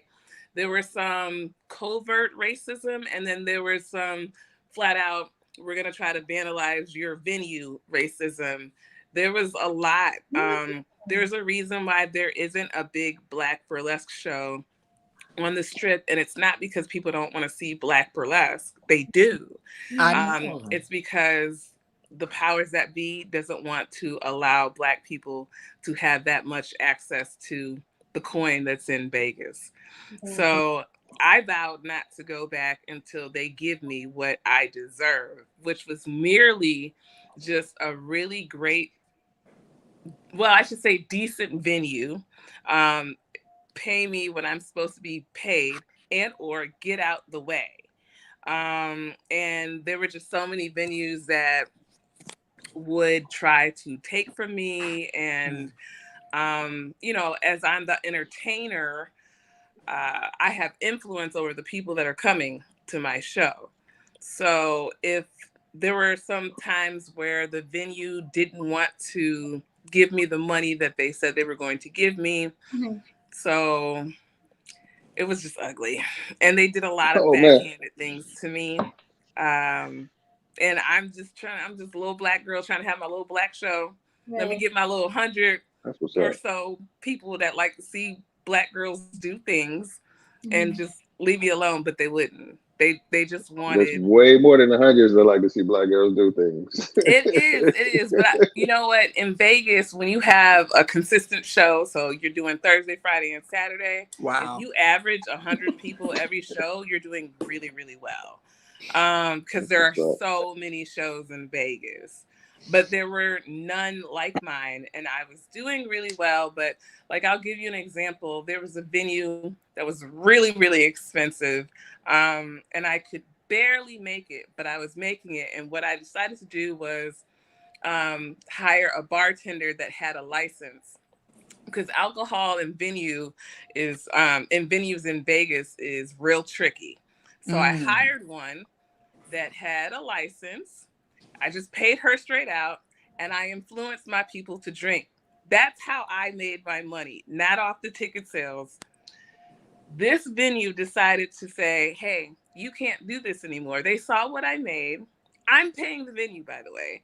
They saw what I made. They said, oh, you know what? You can't do this anymore. We're going to say no bartender for you. They said I couldn't do it. They paid the bartender, and then they got the money off the bar. So they did stuff like that. So now I'm paying you the ticket sales, and now you're getting the bar too. And so what's left for me? They do stuff like that. Wow.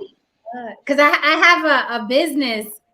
I was thinking of starting out here, and there's nothing like it anywhere. Not even a thought, like nowhere. And I'm like, I'm starting to think about that stuff. Yeah, it's a racist city, and there's all kinds of holes and things of that nature that if you don't know and understand.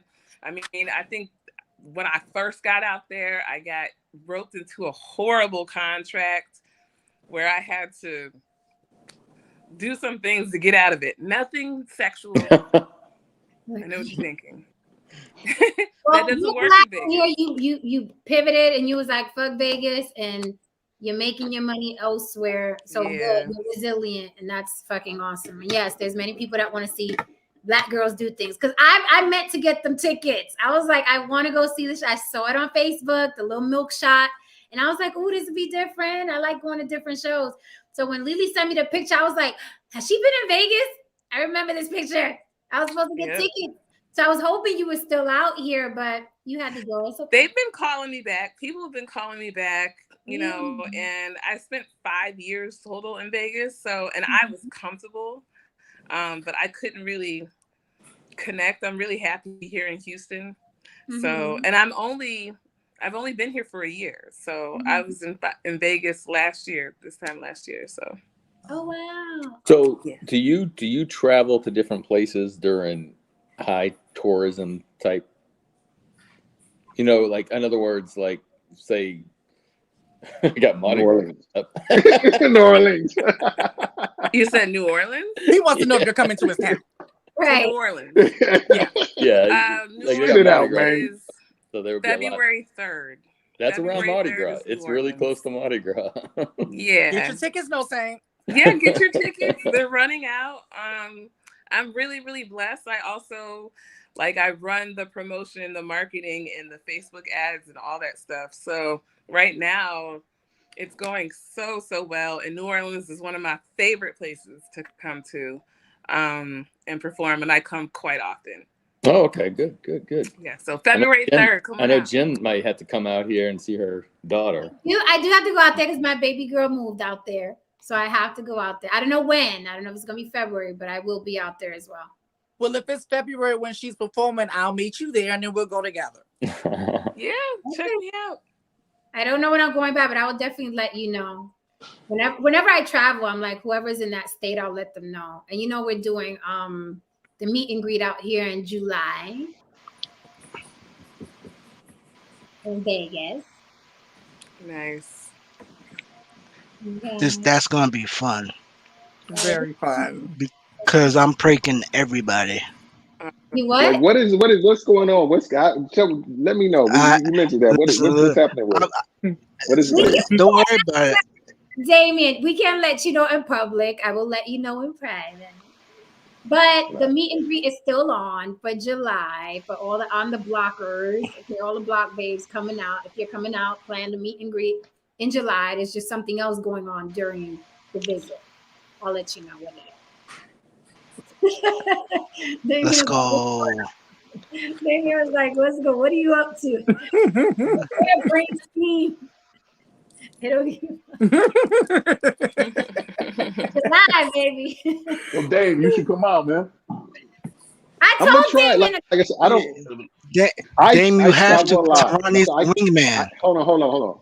I can't commit to something so formal because I do quite a bit of traveling. I'll be in freaking Minneapolis on Wednesday through Friday next week. So it's just like I travel a lot. So I don't know. Well, hopefully I want to. Yeah. Dame, I think you got COVID, Dame. You don't hear that cough in July? I hear that cough already for July. You don't got COVID? What? A cough? Yeah. COVID-19, you know what I'm saying?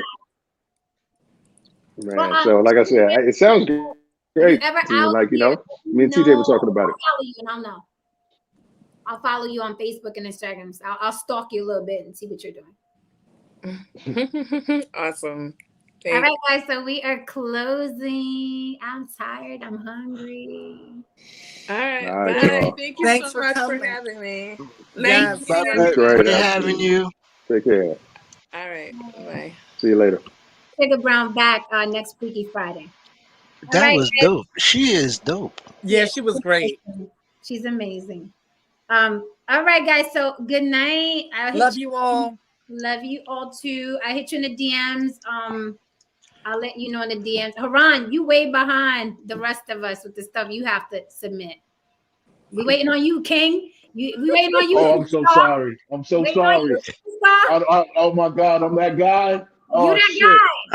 guy. Oh shit. Right. Yeah, I'm gonna take care of it this weekend. I promise. I'm gonna take care of it this weekend. Thank you. And I was saying to myself the other day, I was like, yo, I gotta get this shit done. I don't want to be that guy. Haran is giving us the Naomi Campbell. I'll get there when I get there. Right. Nah. Don't do me like that. Okay, this weekend. All right. This weekend, I got you. And my apologies. Right. No, say you coming out in July, right? Well, I'll tell you what. I am definitely. This is the problem I'm having right now. I'm going to Europe in May with my mom's paying for my trip to Europe. Well, my son's going. It was a school trip, and she decided to give it to me. So I'm going in. What is it? It's May to early June. So you ain't coming out here. I want to. Well, it depends on if I can get my hands on. I still want to come. I didn't even thought about that. I said, "Damn, man, I don't know if I'm gonna be able to make it." But it all depends on the days I can get off and things like that, and as well as I need to. Well, in private we can talk because I still, if I can make, even if I can just fly out there and for a small amount of time, you know, I'd like to. Yeah. Sure, like a weekend, but we'll keep you posted in the DMs or whatever. All right, guys. Good night. Good night. Oh wait, where's Tristan? I always like. Oh, I'm here. He's in the dark. I want to see his. No. Okay. Since we're talking about sexual liberation, Yes. All year. I'll be nice. I'll be nice. Care about what other people think of, and you will always be their prisoner. There you go. I like that. I love you all. Class dismissed. Good night, everybody. Good night. All right, guys, if you are still here, you enjoy the show, hit that like and subscribe. Don't forget to support this show while I'm sleeping. Hit me at the Cash App on the block with Jen. Thank you for holding me down in the chat. Thank you for the super chats. I'm not sure if I'm coming tomorrow, but that's why I say hit subscribe, the notification bell, and make sure you check my community tab because I usually throw my thumbnails in there of upcoming shows. So you got to be on it, okay? A lot of people are like, I didn't know you were live. You have to check my community tab, okay? That's where I put all the little notes of the shows that are coming up. Hit that notification bell, that subscribe, and especially that like. Hit that like for me and leave a comment under the comments on this video because it helps me with the algorithm. All right, guys, thank you so much for your support. Have a good night. Have an amazing weekend, okay? Behave. All right, guys, I'm out.